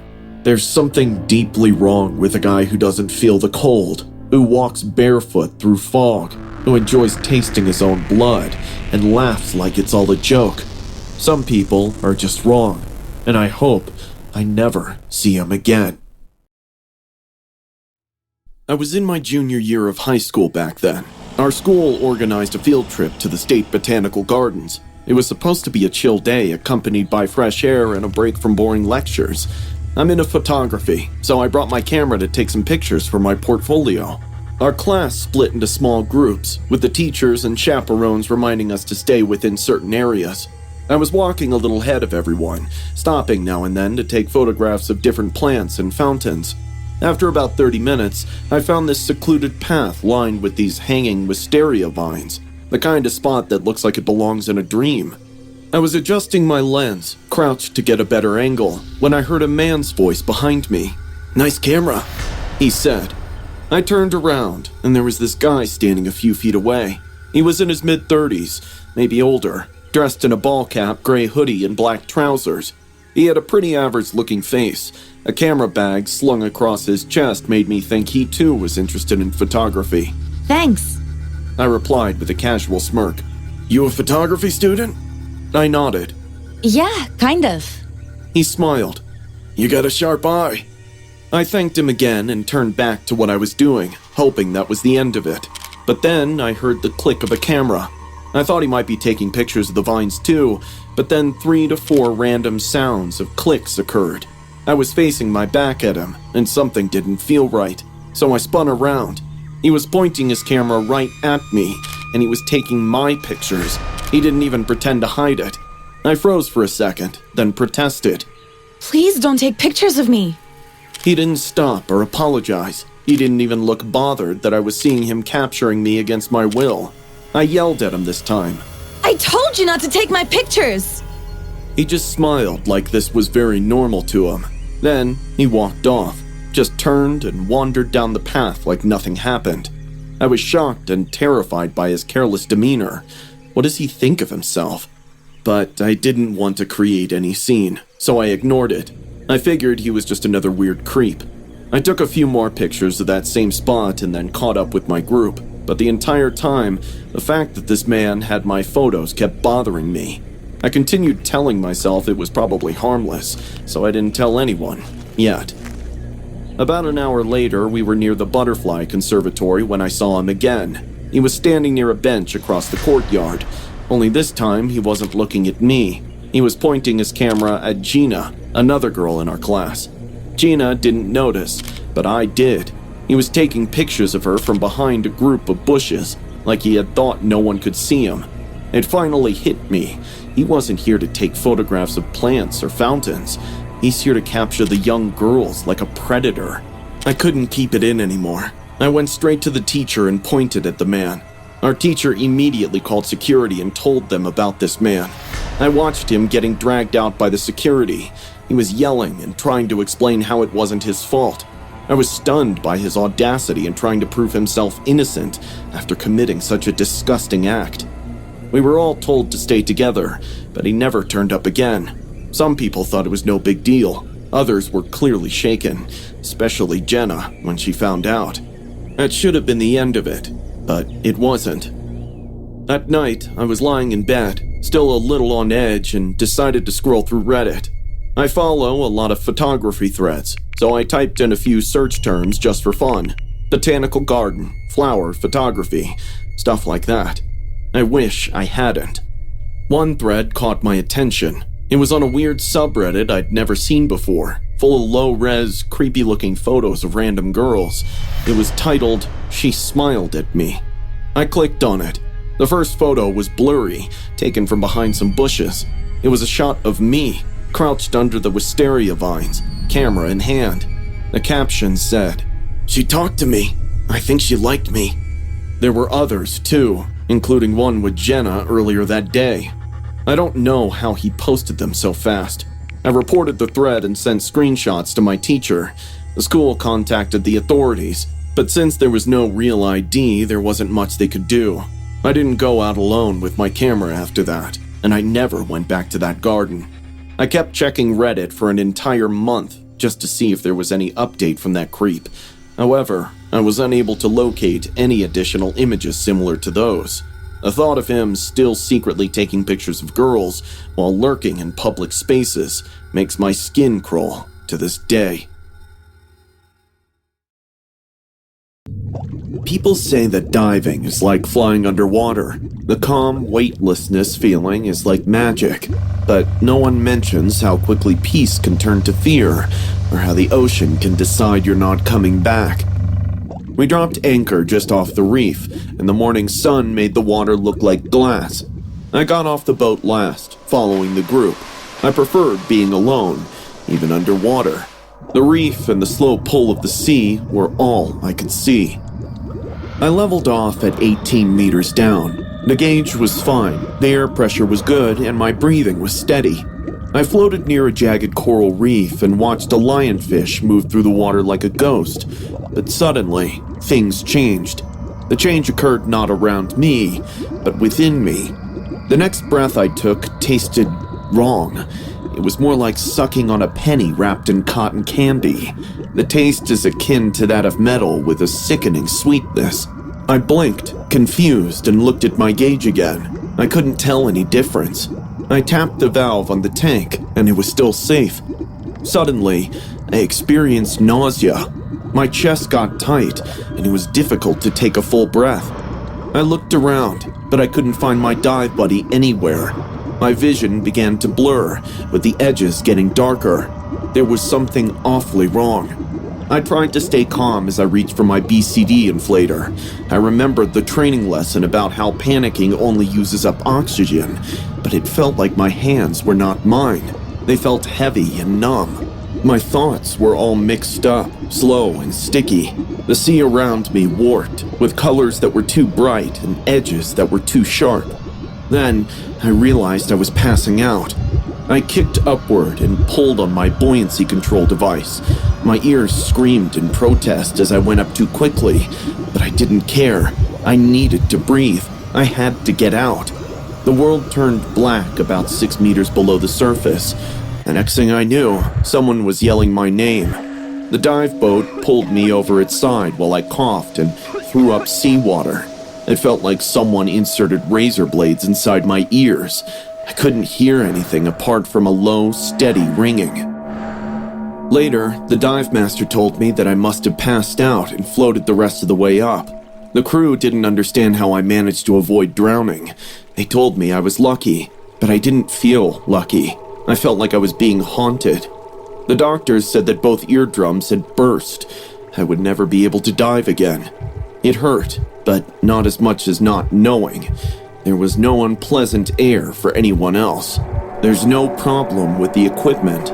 My tank only has a clean mix of oxygen. Then what went wrong? I couldn't sleep that night. I kept seeing the lionfish, which looked like it was waiting for something. I kept tasting that metallic sugar and hearing the ocean whisper things I couldn't quite make out. That night, I had the most horrible dream ever.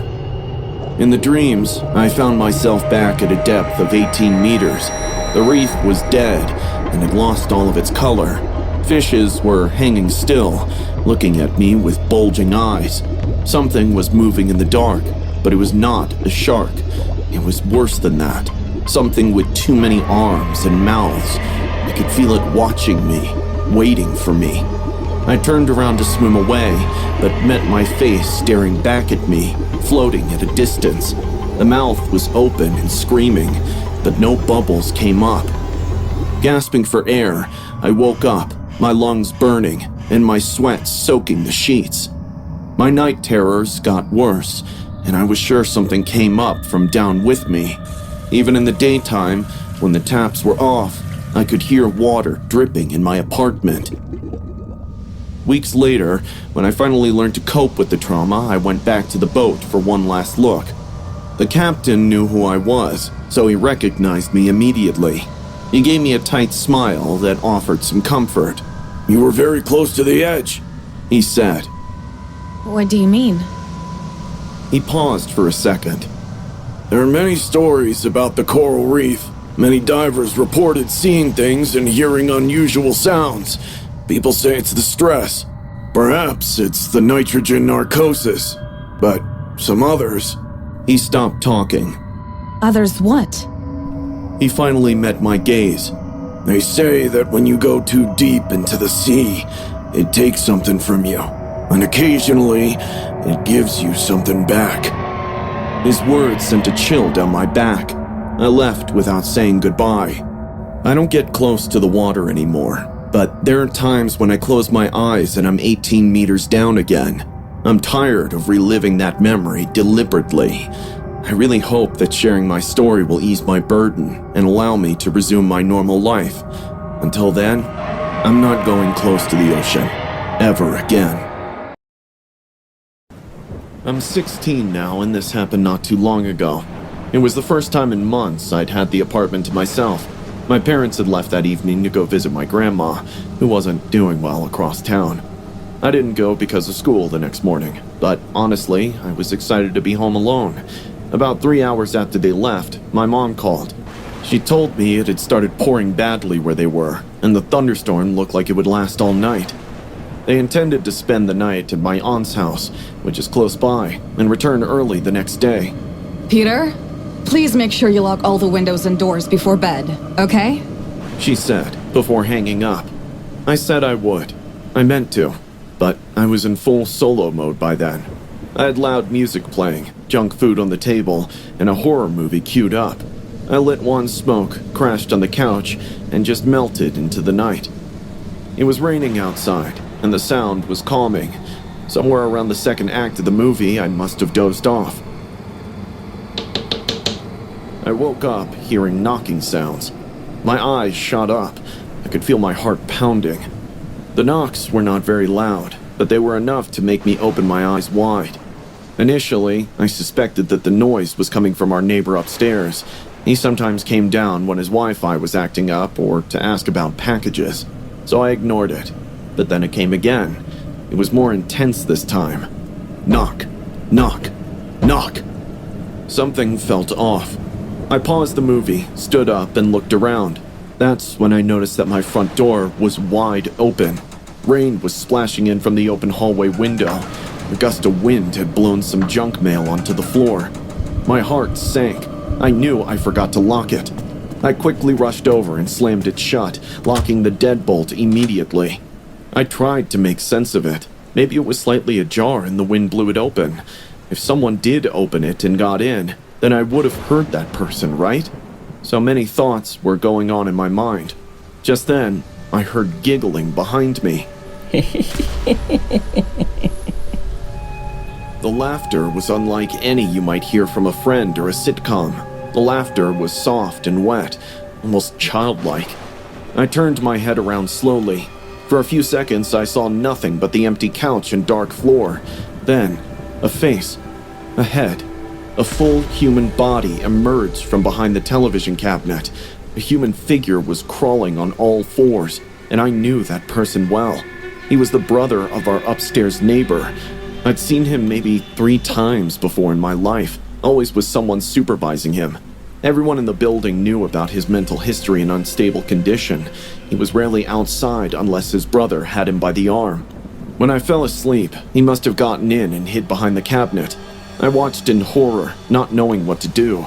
The guy was crawling across my floor, with his back arched, knees and palms on the ground, and his head tilted up. He stared directly at me with an unblinking grin, like he was playing a game. I backed up until I hit the door behind me. What the hell? I stammered. He kept crawling, coming closer each passing second, and then he lunged. He began to scratch at my face, his laughter piercing my soul. I screamed like I had never screamed before. His laughter grew louder, from raspy to demonic, transforming into a growl.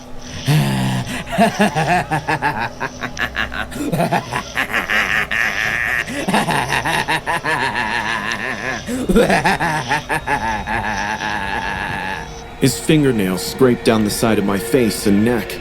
After a lot of struggle, I managed to kick him off. I scrambled to my feet and bolted into the hallway.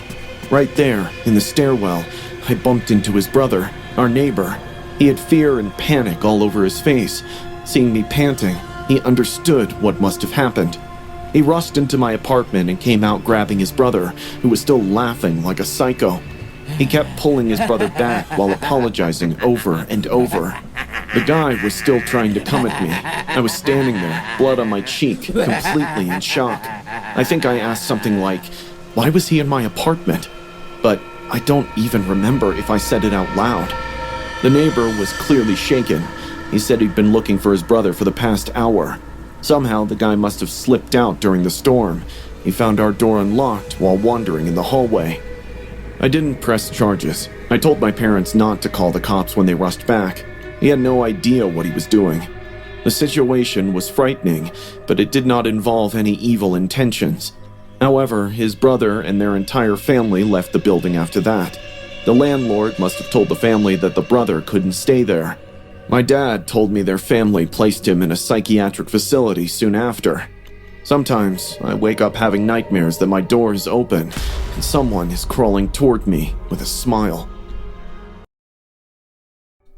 This incident happened when I was 16. I was a junior in high school, and my school was only 15 minutes away from home. It was a pretty normal route. Suburban homes, small front yards, and a few trees lining the sidewalk. Nothing ever really happened in my neighborhood. It was a Friday afternoon. I remember that clearly because I'd stopped by a gas station on the way home to grab a snack. I got a can of sour cream and onion Pringles. I love snacking on my way home. It gave me some peace of mind after a chaotic day at school. The weekend was finally here, and I had so many plans. I was thinking about the uninterrupted gaming hours when I noticed a man. He was standing across the street. The man was tall and lanky. He wore this dark jacket with wrinkled trousers. I wouldn't have looked twice if it weren't for the fact that he was staring at me. His eyes were locked in on me. I slowed down, trying not to be obvious, and peeked again. He was now walking, but keeping a steady pace. His eyes never looked away. I tried to act casual. Maybe he just happened to be going the same way. But when I turned left onto my street, he turned too. I felt a cold shiver down my spine. I continued walking, pretending I didn't see him, but his footsteps echoed in my ears.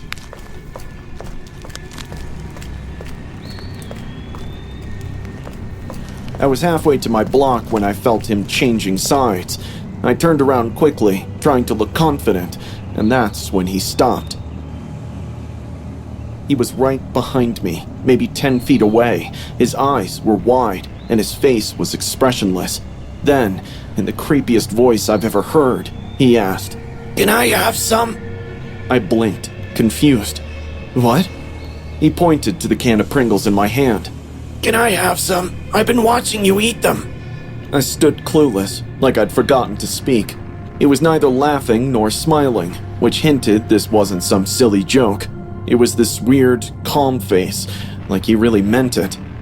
"No, and you're creeping me out, man. You've been following me," I said. He suddenly smiled. I took a few steps back. Something about his smile told me he's about to snap. I turned and booked it. I didn't look back. I ran as fast as I could and only stopped when I got home. I told my dad about the guy. Seeing me panting and coughing, he got all worried. He went outside to check, but the man was nowhere to be found. We both kind of shrugged it off, thinking he was just another homeless weirdo. But that night, something happened that still haunts me in my sleep. It was around 2 a.m. when I woke up. At first, I didn't know why. Something just felt off. My room was in absolute silence, but then I heard a soft crunch. It was faint, but it was coming from a close distance. Another crunch, and then another. I sat up in bed and looked toward my window. I kept it open just a crack for ventilation. and I could sense a shadow on the curtains. I got up slowly and walked over to the window. I slid the curtains to get a good look, and the moment I stared outside, my heart stopped. There's a big old tree next to me, probably 5 feet away, and sitting on one of those thick branches about level with my room was that man. The same man who asked for my Pringles. He was sitting there, legs hanging off the side, holding a can of Pringles. My flavor, sour cream and onion. He was eating them slowly, staring straight at me like he was showing off, and he was smiling this time.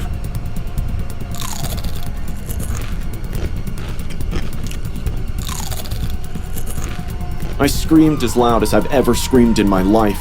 I backed away from the window and yelled for my dad. My dad came running in with a baseball bat. I pointed at the window, nearly hyperventilating. "He's in the tree!" My dad rushed to the window. He saw someone jumping from the tree and heading toward the backyard. He grabbed his shoes, told me to stay in my room, and went outside with the bat. He searched the entire property, front and back, but there was no sign of the guy. There were no footprints or evidence of his presence. It was like he'd vanished. We called the cops afterward, but there wasn't much they could do. They took my statement, checked the yard, and said they'd patrol the area for the next few nights. I didn't sleep at all that night. The next morning, I noticed something on the branch where he'd been sitting. My dad went out with a ladder to check. Sitting there, perfectly placed, was an empty Pringles can. To this day, I don't know how he knew where I lived. I don't know how he got up in that tree so quietly, and I don't know what he wanted from me. If it really was just the chips or something else. And I never ate Pringles for a long time after that. On a rainy Thursday night, I was working my usual shift at Circle K. This place was just off the highway, with an empty road on one side and woods on the other. Most nights around this time, I barely see any customers, just the occasional trucker or someone grabbing a drink on their drive home. I was standing behind the counter, restocking some gum packs, when the front door slammed open. As I turned back, I noticed a girl standing barefoot, completely drenched from head to toe. She had a small cut on her forehead and hair uprooted in places on her head. She appeared to be around 16 or 17 years old and was panting continuously, as if she were having difficulty breathing.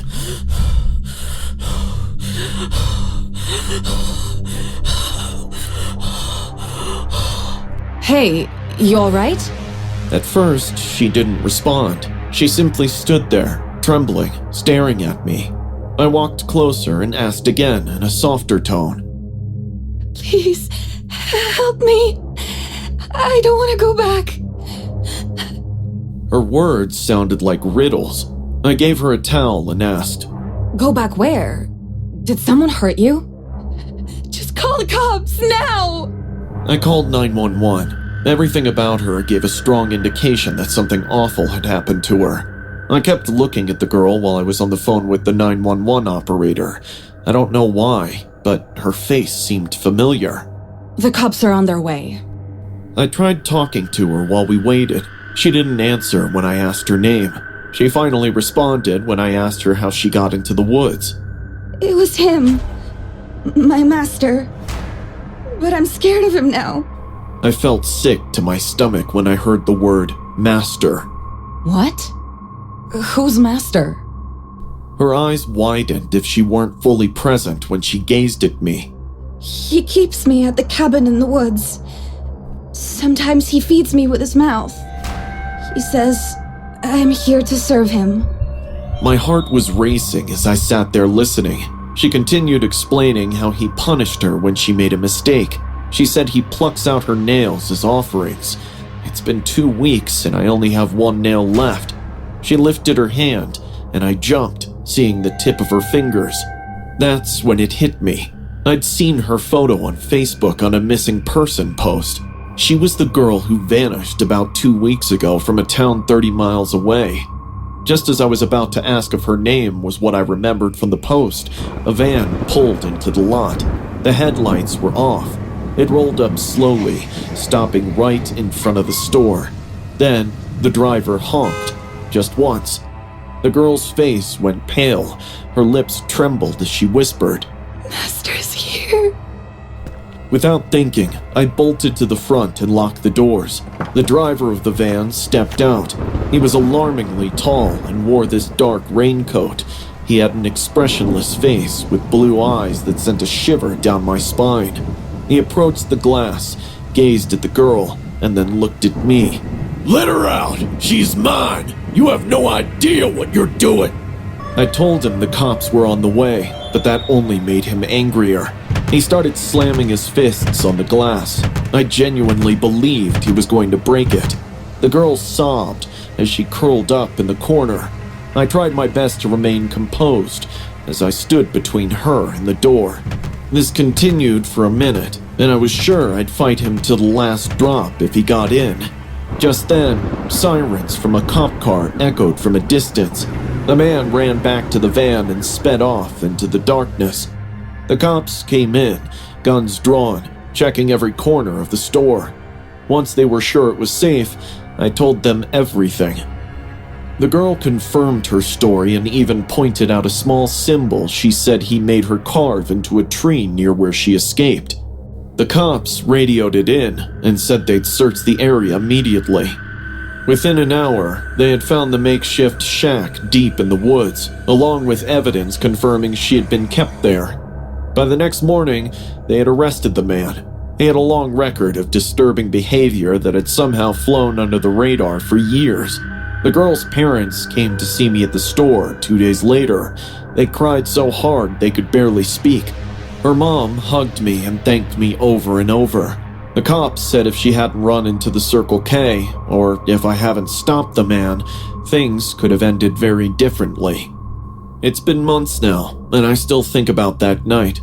I work the day shift now. I can't bring myself to be in that store alone after dark anymore. Not after hearing what that girl had been through, and not after seeing that look in the man's eyes, like he really believed she belonged to him. Some nights, I still see his face in the window, even though I know he's locked up. Some images just don't go away.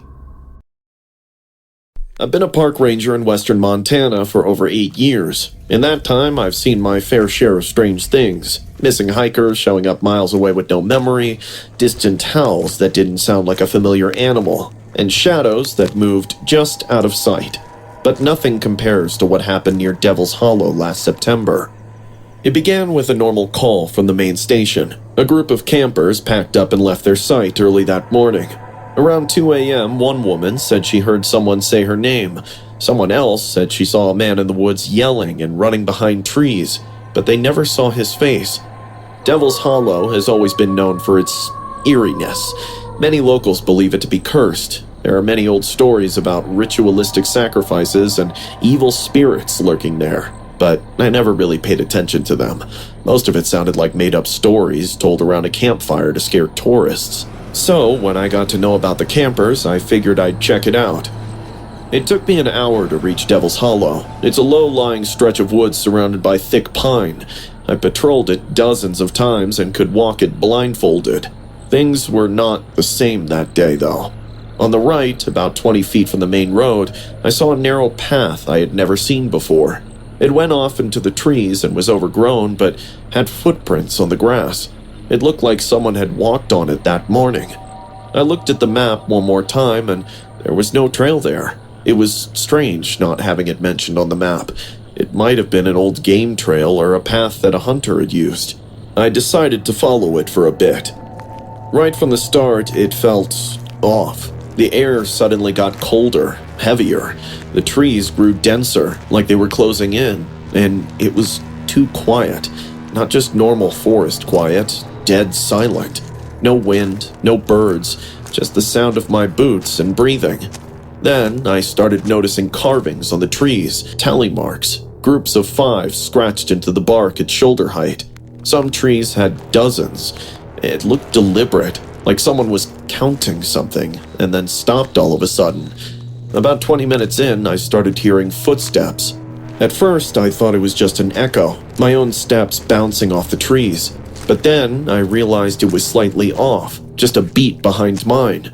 When I stopped, the footsteps stopped too. When I moved, it began following again. I looked back a few times, checking the tree line, but saw nothing. I tried the radio, and only static was heard. I was thinking about heading back when I found this old camper van, half sunken into the earth and covered in moss. It looked like it had been there for years, but there was no reason for it to be out here. It wasn't on any record, and no one can just abandon vehicles in the woods. As I went in, I saw a man curled up on a dirty mattress inside of it. He was sickly and thin. His skin was filled with rashes. I thought he was dead at first, then his eyes popped open and he quickly sat up. He gasped, seeing me. You found me! You can see me? I stood dumbfounded. Why wouldn't I see him? He was dressed in a worn-out, torn park ranger outfit. His tag was hard to read. I recognized his name, though. He worked as a guard, someone who wasn't seen or heard from in 6 months. Everyone thought he got lost on a snow patrol. For weeks, search teams looked. They didn't find anything. There were no tracks, gear, or even boot prints. I helped him get down. He was so weak that he could hardly stand. His face showed both fear and happiness at the same time. I couldn't find the way back. Every time I tried, the forest moved. Trails led nowhere. I thought I was dead. We started walking back together. He leaned on me the whole way, stumbling. We were heading back when a faint, whispering voice echoed from the trees. Help me. We both froze. Silence lingered for a few seconds. Then the voice was heard again. Please, help me. I turned, aiming the flashlight into the fog. The man grabbed my arm hard. Don't answer them. They're not real. It mimics people. It pretends. What do you mean? I don't know, but it's in the forest. It watches, and it... But before he could finish his sentence, his body started shaking violently. He fell to the ground, coughing. Blood poured from his mouth.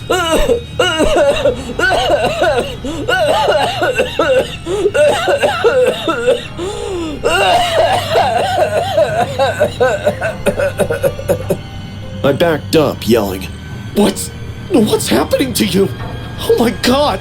His back arched, and then his head twisted around completely, backward. His face was still looking at me. He stood like that for a few seconds, then collapsed on the ground. He wasn't moving anymore. I radioed for help again. This time, the signal cut through. Rescue arrived an hour later. They took his body. He was declared dead on the scene. No visible wounds, no cause of death identified. When I gave his name, the officer looked stunned. I told them about the trail, about the truck. They sent a search team. On return, they said they couldn't find any trail. They chalked it up, saying I found a dying drifter, and my mind filled in the rest. But I know what I saw. I know who that man was. Locals say the forest near Devil's Hollow is cursed. That something in those woods builds false paths, makes voices, pulls people in, and once they realize they're trapped, it won't let them leave. I don't patrol that area anymore, and ever since that night, I keep hearing a voice outside my cabin, just past the tree line. Every few nights, it screams for help, but I never open the door. I'm a seasonal park guard in Utah. It's one of those big, open state parks with sheer cliffs, majestic views, and lots of people taking selfies at the edge of death. Last year in August, we got a chain of reports of hikers going missing in the park. Within 2 months, 3 cases raised suspicion because there had been no storms or reports of wild animal attacks. All of the hikers disappeared like fog into the park. The authorities didn't even find their shoes or equipment, and no bodies were ever discovered despite extensive searches. Inside the visitor center, we had a missing persons board with laminated printouts of names, ages, and their last known locations. Every day, I glanced at that board. I've memorized all of their faces, but had no idea what had happened to them. But something happened last week that left me in shudders. It was just after noon on a warm Tuesday. I was on patrol at the park's most photographed location, the Canyon View Overlook.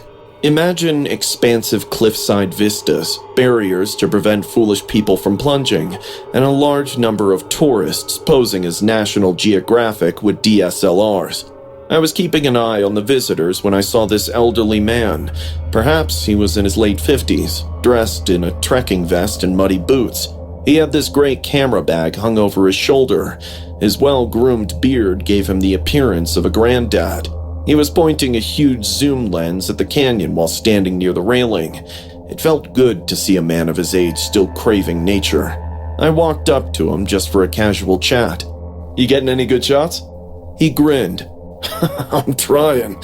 The valley shadows are pleasant today, despite the sun being too high.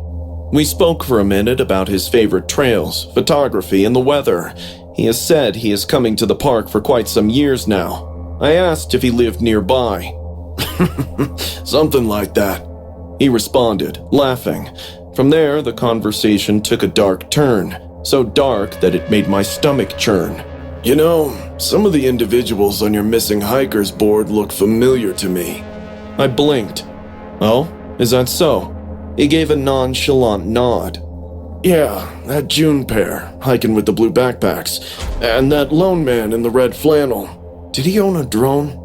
My eyebrows frowned. Those were precise details that only the park authority and the cops knew.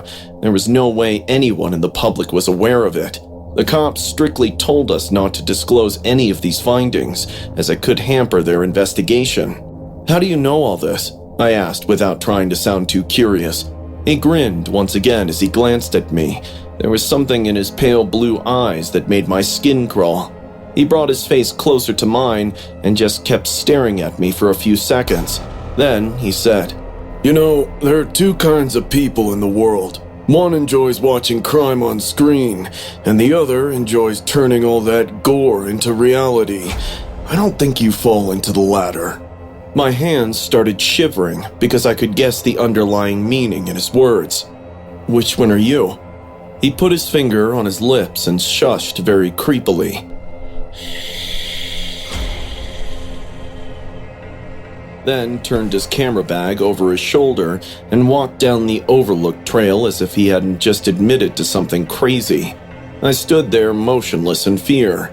Is he kidding with me? Or is he the one behind all the missing hiker cases? I couldn't brush it off like just another weird interaction.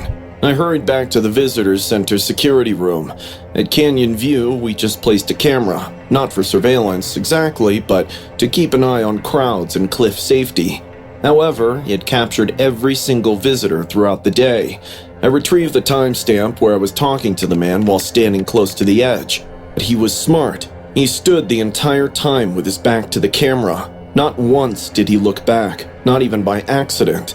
He seemed to have a perfect awareness of the camera's location and its blind spots. I could be seen nodding, pointing, and chatting in the video, and him, a faceless figure that hardly moved. I went back to the edge, but he was gone. He probably became a part of the crowd now. I documented all I could recall, including his build, voice, equipment, and the precise phrases he spoke. I called the local sheriff and told him everything. Once again, they ran their database trying to find this guy. We looked at the same area's trail cam footage, hoping there would be recording of this man's face, but no success. Two things have kept me awake at night ever since. One, someone who may be responsible for at least 3 disappearances is still visiting the park. And second, he was aware of the location of the camera and understood how to keep his face hidden. I have watched enough documentaries on serial killers to know that many of the serial killers love visiting the places where they killed or buried their victims. I'm 200% confident that this man did something to those hikers. And maybe, just maybe, he has kept their bodies buried around the park. And now that he is old and probably taking a break from murdering innocents, he still wants to cherish those sick memories he lived. That's why he comes back.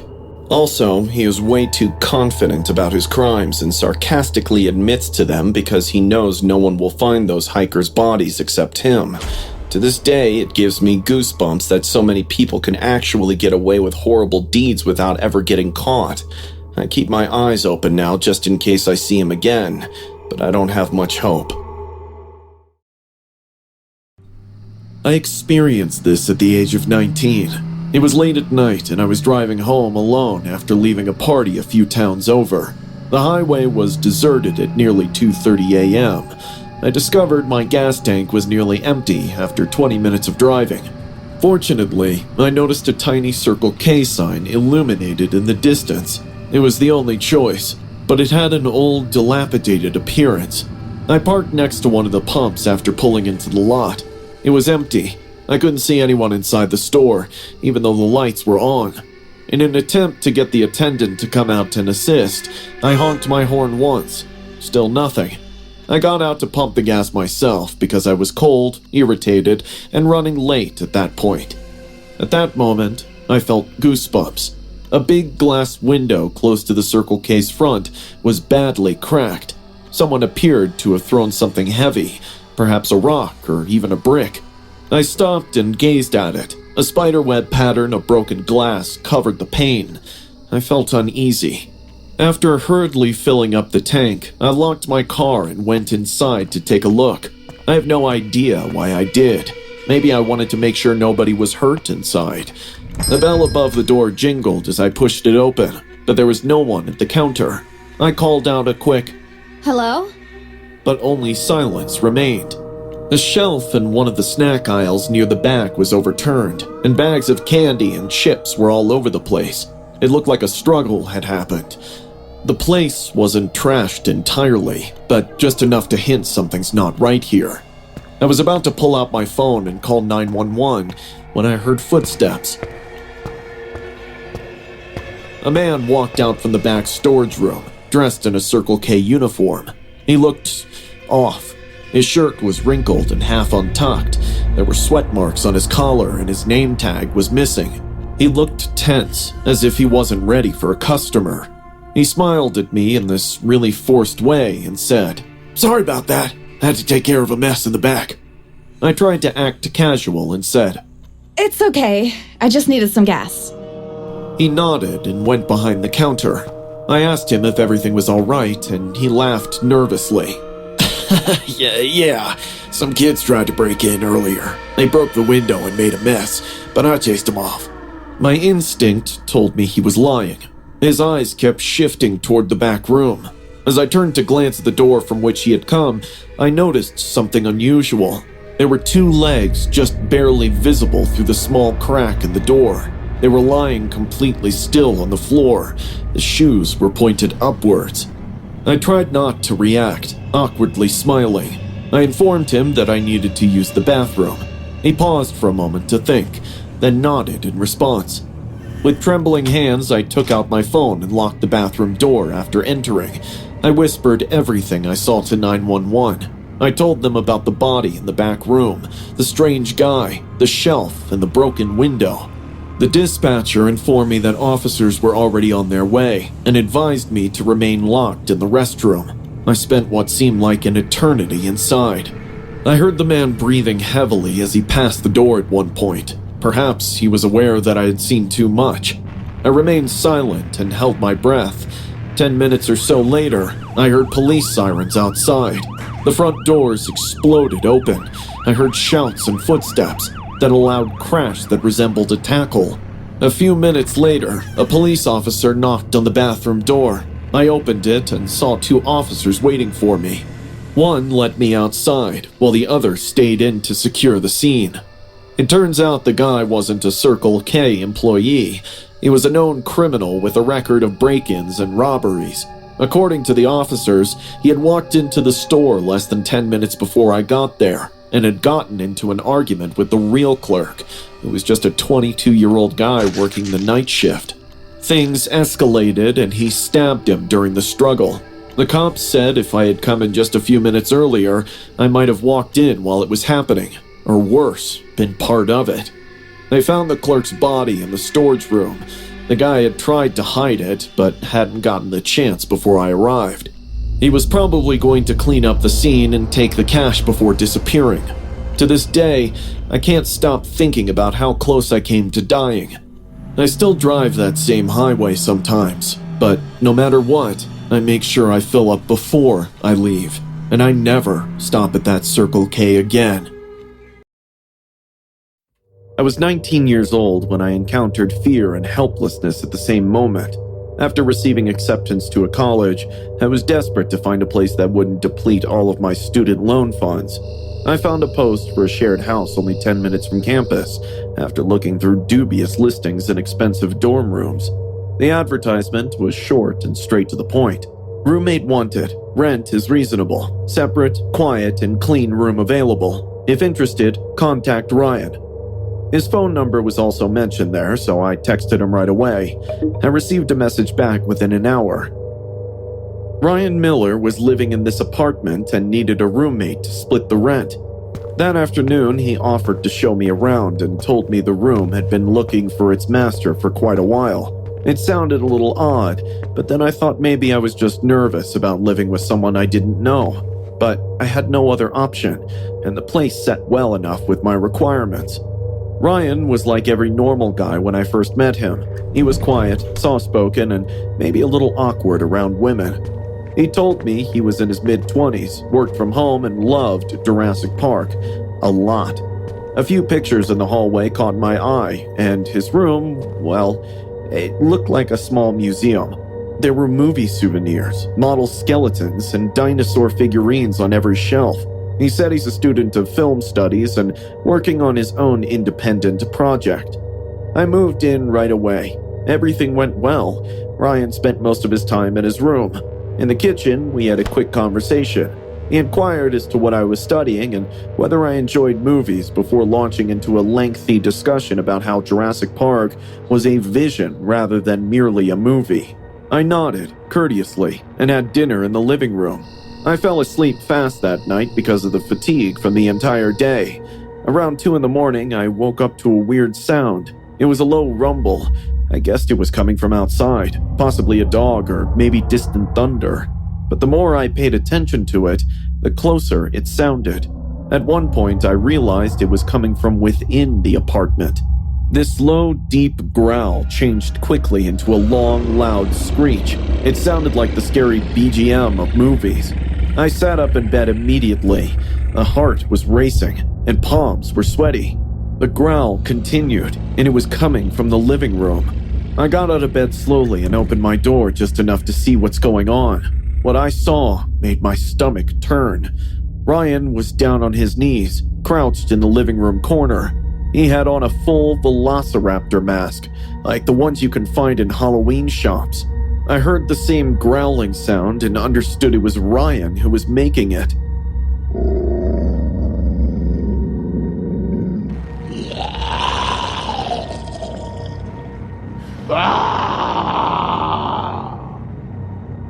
His hands were clenched like claws, and he was moving from side to side like he was stalking his prey. I quietly closed and locked my door. I thought it would be safer if Ryan didn't know I saw him, but I thought wrong. Within the next few seconds, soft knocks started appearing on my door, followed by creepy whispers. "I know you're awake. I heard you move." I stood next to the door, terrified for my life. Ryan spoke again, and this time louder. "I need to talk to you. You're flawless. Just what I was searching for. The missing component of my film is you." He sounded too composed, like he had just switched back to his human form. I asked, attempting to remain calm. What film? "My version of Jurassic Park. I'm making it again. Better, though. More realistic. And the lead is you. I picked you for that reason. You're here for that reason." My blood froze. I never consented to this, Ryan. I have no desire to appear in any film. "You're not getting it. The script was written by me. I've practiced my lines. The raptor requires a target to pursue, someone to yell at. I know your screams will be perfect for my movie." I moved away from the door. I'm going to call the cops if you don't leave now. Silence prevailed for a few seconds. Then I heard footsteps going away. I spent the rest of the night sitting in my bed, clutching my phone closely. I jumped at every sound. I couldn't stop thinking about the mask, the swaying gestures, the growls, and mostly how much Ryan wanted to hear my screams. The next thing I remember is that I grabbed my suitcase, packed everything I could put inside, and snuck out the door as soon as the first rays of sunlight hit my window. Ryan's door was closed. I did not bother to tell him that I wasn't spending a second more with him. I never returned. For days, he called me from different numbers. He mumbled phrases from his script into voicemail. "The park isn't complete without you. Please come back." I did not respond. I changed my phone number and relocated to a different block. This continued for a month until one day he stopped calling. I was happy that he's gone from my life. But till today, when the lights are turned out and the room is calm, I occasionally see Ryan in the corner wearing that raptor mask, his eyes gleaming yellow in the dark.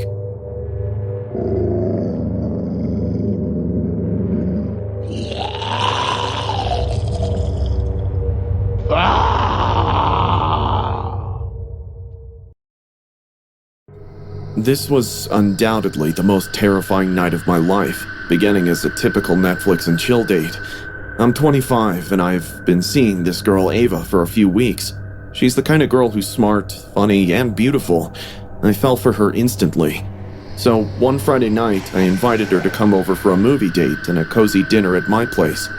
As someone living alone, I needed to prepare my house to welcome a guest, especially since it was a woman. I cleaned the place, picked out a horror flick, and got a decent bottle of wine. It was our first time really hanging out without distractions, and all I expected was some privacy. Everything was perfect. Dim lights, a movie playing while we sipped the wine sitting on the couch, full-on romantic vibes. We were laughing, kissing each other from time to time, and about halfway through the movie, I heard a creak from the bathroom door. It sounded like someone shut it very slowly. I paused the movie. "You hear that?" I asked. Ava looked at me confused. Was that the bathroom? I brushed it off. Old apartment. Doors swell when it rains. I tried to laugh it away.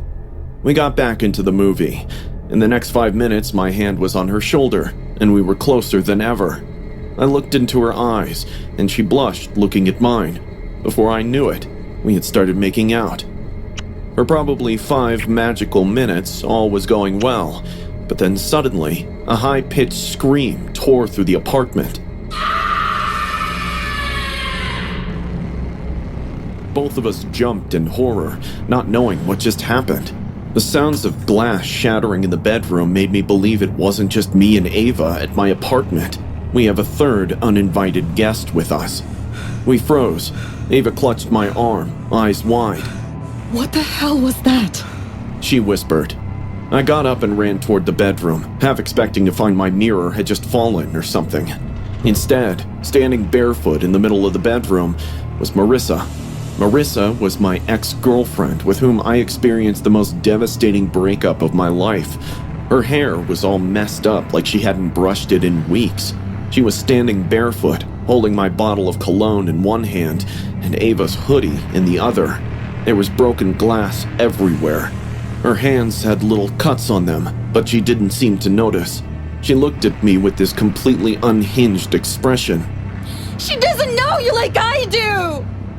Marissa, what the hell are you doing here? She started pacing slowly, sniffing the hoodie, muttering Ava's name under her breath.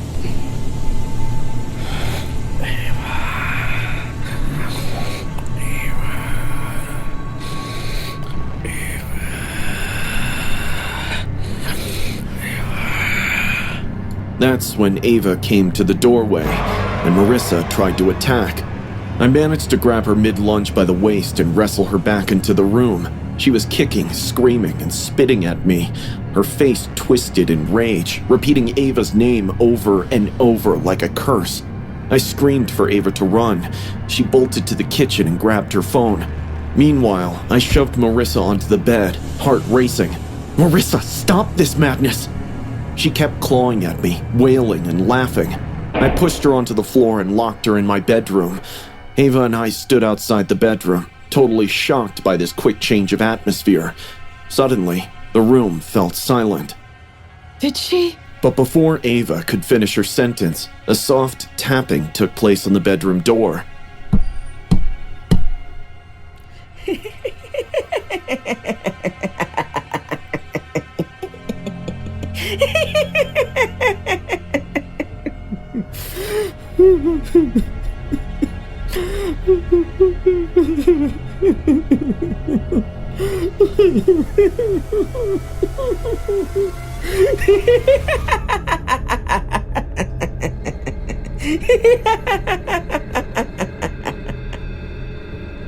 Marissa laughed for a while and sobbed like a 4-year-old, and then laughed again. It was a full psychotic episode, straight out of a horror movie. I couldn't take any more risks because I knew something had snapped in her. We called the cops. It took about 10 minutes for them to arrive. Ava was shaking. I had blood on my shirt from when Marissa had scratched my neck. The officers unlocked the bedroom door, slowly opened it, and found her curled on the bed like a child. She didn't resist when the cops handcuffed her. Rather, she turned her glance towards me and said in a calm voice, I just wanted to talk to you. How could you let her wear my hoodie? But when they tried to escort her out, she refused to stand. She began yelling, asserting her rightful place, accusing me of deceiving the other girl, and continued claiming that she understood me better than anyone. It took both officers to get her out of my apartment. Ava and I watched from the living room window as they walked her to the cop car. She had stopped screaming by then. I found out later that Marissa snuck in using my spare key that I kept under the plant outside my door. She let herself in, waited in the bathroom until we got there, and then slipped into my room during the movie. She was watching us the whole time. She'd been placed under psychological care now. I never pressed charges, but I changed the locks the next day. As for Ava, she's still around. Stronger than me, honestly. But she said she'll never forget that night, and neither will I. So next time you Netflix and chill, maybe double check your locks. The semester was coming to a close, which for any college student meant one thing only: all-nighters. My name is Ryan, and I was in my sophomore year when this incident happened. I had a massive video editing project due, the kind that made up about half of my final grade. The deadline was 8 a.m., and I was staring at a long night of clicking, rendering, and trying not to fall asleep at my desk. Around midnight, I knew I needed fuel. I raided my dorm room's small pantry, which was mostly just a collection of instant noodles and cheap snacks. My hand landed on a can of cheddar cheese Pringles I'd bought a few days earlier. It was the perfect mindless snack for a long night of work. I popped the seal, set the can down next to my laptop, and got to work, my focus entirely on the timeline of my screen. For the next few hours, my life was a cycle. Watch a clip, trim it, add an effect, and reach into the can for a chip. I wasn't even thinking about it. My hand would just dart out, grab a curved, crispy potato wafer, and bring it to my mouth. The project was slowly coming together, and the can of Pringles was gradually emptying. I don't recall the exact timing, but I guess it was past 2 a.m. I had to reach to the bottom to get my chips, so I knew I'm about to get done with it at any moment. I was focused on a particularly tricky audio sync, and my hand went into the can on autopilot. I expected to feel the familiar brittle edges of the last few chips. Instead, my fingers brushed against something else. It was soft and slightly rubbery. My first thought was that it was just a clump of seasoning, or maybe a chip that had gotten soggy for some reason. I was feeling annoyed, but didn't take my eyes off the screen. I pinched the soft object between my thumb and index finger just to get a better grip on it. I just wanted to pull it out and toss it into the trash, but it felt strangely dense. I thought it was just a big broken piece wedged between the last two chips in the can. I pulled it out without much fuss. For a second, I didn't bother to look. I was about to drop it into the trash can, which was right beside my desk, but suddenly, in a flicker of movement, I looked down at what I was holding, and my heart stopped. It wasn't a chip fragment. It wasn't a clump of seasoning. It was a finger, a human index finger. It had turned pale and wrinkled from the salt and seasoning. The nail on it was sickly yellow-brown. The bottom of it had ripped flesh and splintered bone. A gut-wrenching smell of rotten flesh immediately clouded the room. I started to gag and dropped it on my desk, screaming like a 6-year-old.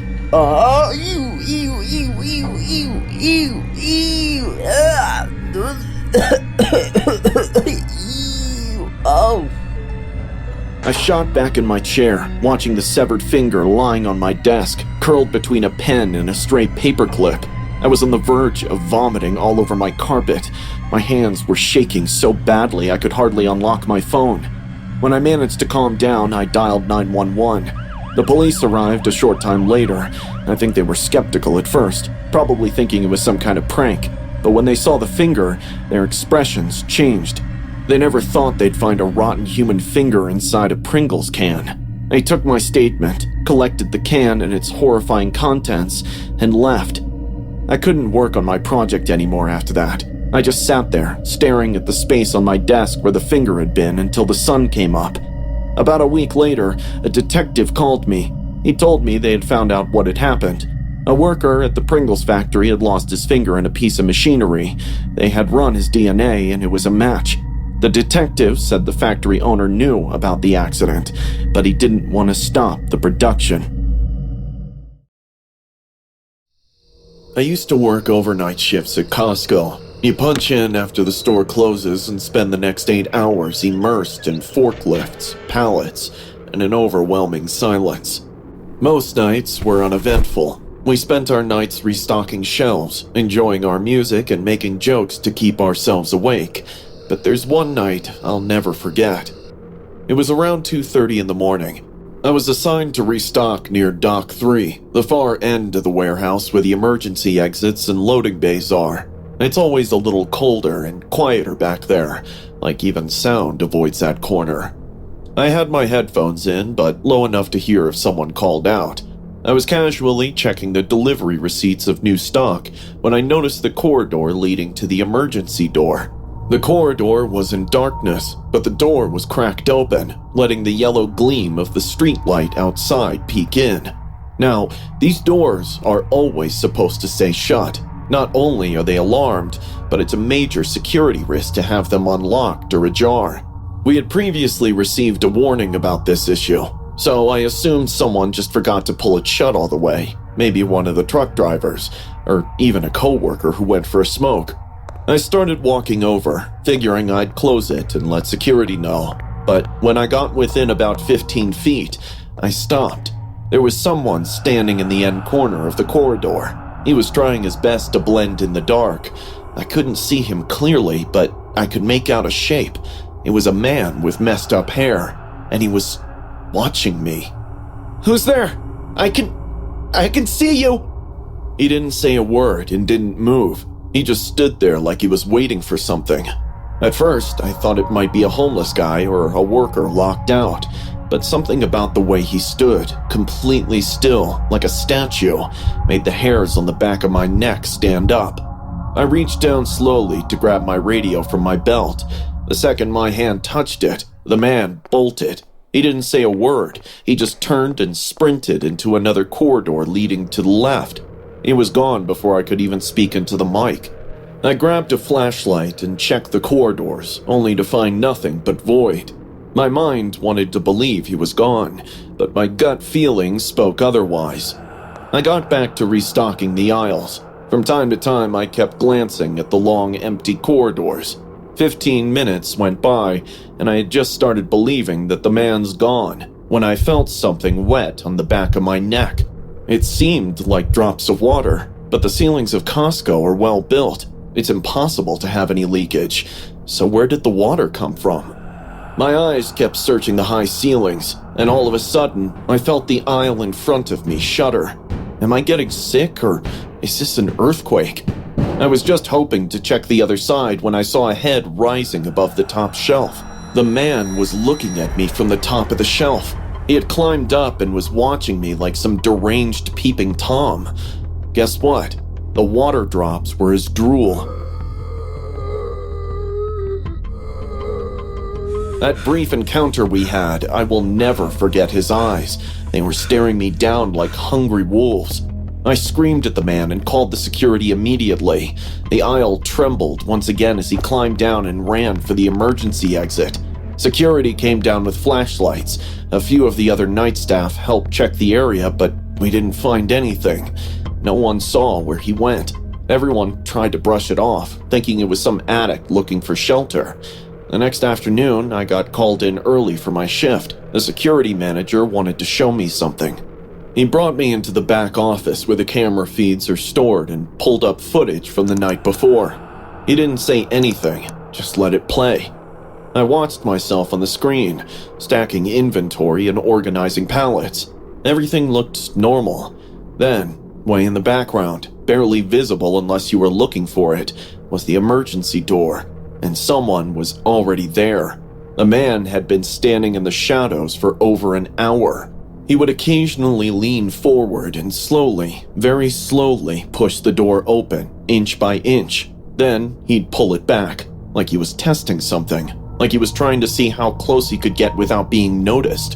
The whole time, his face was hidden in the dark, but his posture, hunched slightly, head tilted, looked off, almost inhuman. Whoever that man was, he knew where the cameras were. He knew when to move. And worst of all, he wasn't just watching. He was waiting. I transferred to another shift a month later. I still worked nights, but never in a building that big or that empty. Now, every time I pass an emergency door, I check it twice. Hi, I'm Thomas, recently turned 15. I just got back from a family trip to Hawaii. Sounds wonderful, right? But most of it was just my parents relaxing at the resort and drinking wine like their lives depended on it. We had been there for 3 nights, and I was so bored. While Mom and Dad worked on their second or third bottle, I sat on a lounge chair and poked at a plate of pineapple slices. The sky was changing colors with the dying sun, and the private beach below looked like a picture. The calm waves and the afternoon light made me to explore for a little while. I told my parents that I was going to go scuba diving, which was the main reason I agreed to come on this trip. They nodded without thinking, raising their glasses as if that was a sign of good luck. I picked up my stuff and jogged down the path to the beach. The sunlight made the waves look golden. The beach was completely empty. I put on my mask, flippers, and oxygen tank and waded into the warm water. The world changed below. It was quiet and still. Schools of tiny fish moved past me like dancers in sync, and coral reefs reached up to the surface like castles in the water. It was the first time since I got there that I felt calm, like I wasn't just the extra kid on my parents' wine tasting trip. After a while, I floated back to the top and took off my gear. I wanted to relax on the warm sand for a few minutes before going back. I laid down on the sand and took a deep breath. Just when I had started thinking life can be beautiful, I saw someone on the beach. A man was walking towards me. He was fat, bald in the middle, with stringy gray hairs hanging onto the scalp. He wore a bright red Hawaiian shirt, unbuttoned at the top, revealing his hairy chest. His flip-flops gave him a little difficulty walking on the sand, but he managed somehow. He looked at me and waved. Not in the, "Hey, another beachgoer" way. More like, "I see you" way. I ignored him, but he sat down right next to me, giving me a smile like we were old buddies. You enjoy water sports, huh? Yeah, I said quietly, turning a little away. I used to swim like that when I was your age. His voice was rough and wet, like something bubbling up from deep inside his throat. I nodded in a polite way. He might leave if I didn't say much, I thought. He didn't. Are you here with your family? This big hotel must cost a lot of money. You're lucky. His smile never reached his eyes. They kept looking at me with hidden intentions. Listening to him, I realized he isn't staying at the resort, and that beach is private, as far as I knew. But still, I would rather not be rude, so I decided to leave. I should probably go back. He suddenly took hold of my wrist. His sweaty palm made my skin crawl. Oh, leaving already? I was just getting to know you. Yeah, well, I'm not interested in knowing you, so leave my hand. That's when his grip got tighter. Why are you being rude? I'm just trying to be your friend. Let go of me! I yelled and started pulling my arm. His fingers dug in deeper, squeezing like a vice. You kids these days, no manners, not respect. He leaned in closer, still smiling, and his breath was warm and sour on my cheek. Come on, sit with me for a while. I finally freaked out. My heart raced. There was no one around. The building of the resort seemed far away, and he was overpowering me in strength. So I did the only thing I could think of. I bent down, grabbed a handful of sand, and threw it into his face. He screamed while rubbing his eyes desperately. His grip loosened up just enough for me to get away. I sprinted without wasting a single second more. I ran up the stairs, through the palm trees, past the pool, and into the resort lobby. When I saw my parents at the bar, I broke down crying. I was traumatized. My parents immediately called the manager and reported this person. The resort security conducted a thorough search on the beach, but the man had vanished. Then, they checked the guest list, the security cameras, and even the public areas nearby. But no sign of that creep. No one who fits that description has stayed at the resort or even gone through the gates. No one knows how he got in. That night, I didn't sleep very well. I saw his smile every time I shut my eyes. My parents booked us an early flight home the next day. I'm just glad I relied on my instincts before it was too late. So, to the creepy, over-friendly guy, I hope you burn in hell. Every 4th of July I get goosebumps. It's all because of the memory of 2017. I was 16 back then and visited my uncle in rural Indiana. He owns this big farmhouse in the country. It has fields, old trees, and a crooked white fence, just like a classic American postcard. I had been there a few times before, but this time was different. My aunt, uncle, and their 2 kids took care of me over the weekend because my parents were away. It was a laid-back 4th of July with hot dogs, music, and fireworks. The town doesn't put on big shows, so we lit our own things in the backyard. It was just after the sun went down. I was keeping an eye on my cousins while they lit firecrackers. I got up to get a soda from the cooler when my eyes went to the edge of the tree line on the other side of the field. A little girl, maybe 7 or 8 years old, was standing there with a sparkler in her hand. Her dress looked old, like it was made in the 60s, and her socks were stained with mud and dirt. She wasn't wearing any shoes, which felt very odd to me. One more weird thing was the sparkler in her hand. It wasn't blinking like a normal one. It was glowing all the time. The brightness of its sparks felt too bright. I assumed she was a neighbor's child, either lost or eager to join us, so I made my way to the tree line. When I was close enough for her to hear me, I waved at her. She waved back with her hand, saying, Come light one with me. Well, you can join us. My cousin has more firecrackers. She grinned at me, and suddenly approaching her felt like a rookie mistake. I've seen annoying kids who make people regret having them, but she scared me. Something in her stretchy smile and expressionless eyes told me I shouldn't be talking to her, but it was too late already. Suddenly, she turned around and ran into the woods. I thought of going after her, but then I noticed the spot where she was standing. The ground beneath her feet had a dark patch of burnt grass. The sparkler's light continued to shine in my eyes even after she left. I tried to forget about it that night. We went to bed at around midnight after watching a movie. I slept in the guest room upstairs. I left the window open a little bit so the cool breeze could calm down my nerves. I woke up at about 3 a.m., seeing lights under the crack of my door. Did someone keep the corridor light on? But no, I was wrong.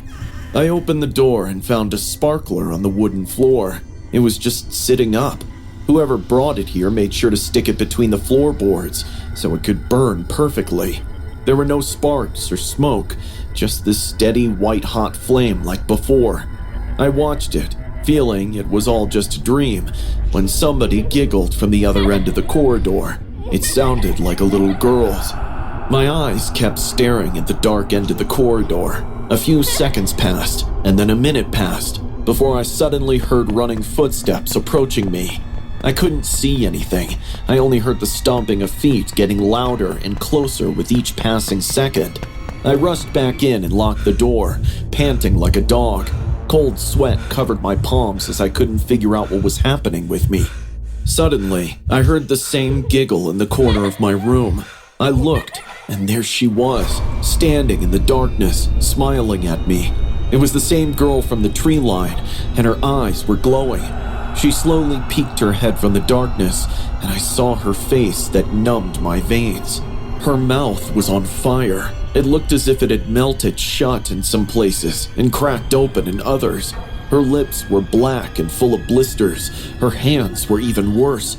They were thin and bony, and the skin was burned all the way down to the bone. She had a sparkler stuck to her fingers, which was burning her skin. Happy 4th of July! She screamed in a demonic voice. I was horrified. I couldn't yell. I just passed out completely. In the morning, when I woke up, I found myself lying on the cold floor, covered in sweat. I ran down the stairs and told my uncle and aunt everything. Their faces drained of color as they heard the words coming out of my mouth. My uncle sat down slowly and started crying. My aunt sat me down with teary eyes and told me the most tragic story ever. The girl I saw was my dad's cousin. Her name was Ellie. When she was 8, she died in a fire during a 4th of July party. She was alone in the barn lighting sparklers when one of them caught her dress. People say she didn't scream. She walked into the field, on fire and smiling, as if she didn't even feel it. They showed me a picture from an old album. It was her. After her funeral, my grandparents kept the shoes she was wearing at the time. The shoes were half melted with many burns. I realized why Ellie was standing in the field wearing socks. I don't understand why she let me see her. Perhaps it was because I was the only one unfamiliar with her story. She might have wanted someone to remember her. I told my cousins about her too, so that they don't get to see Ellie like I did.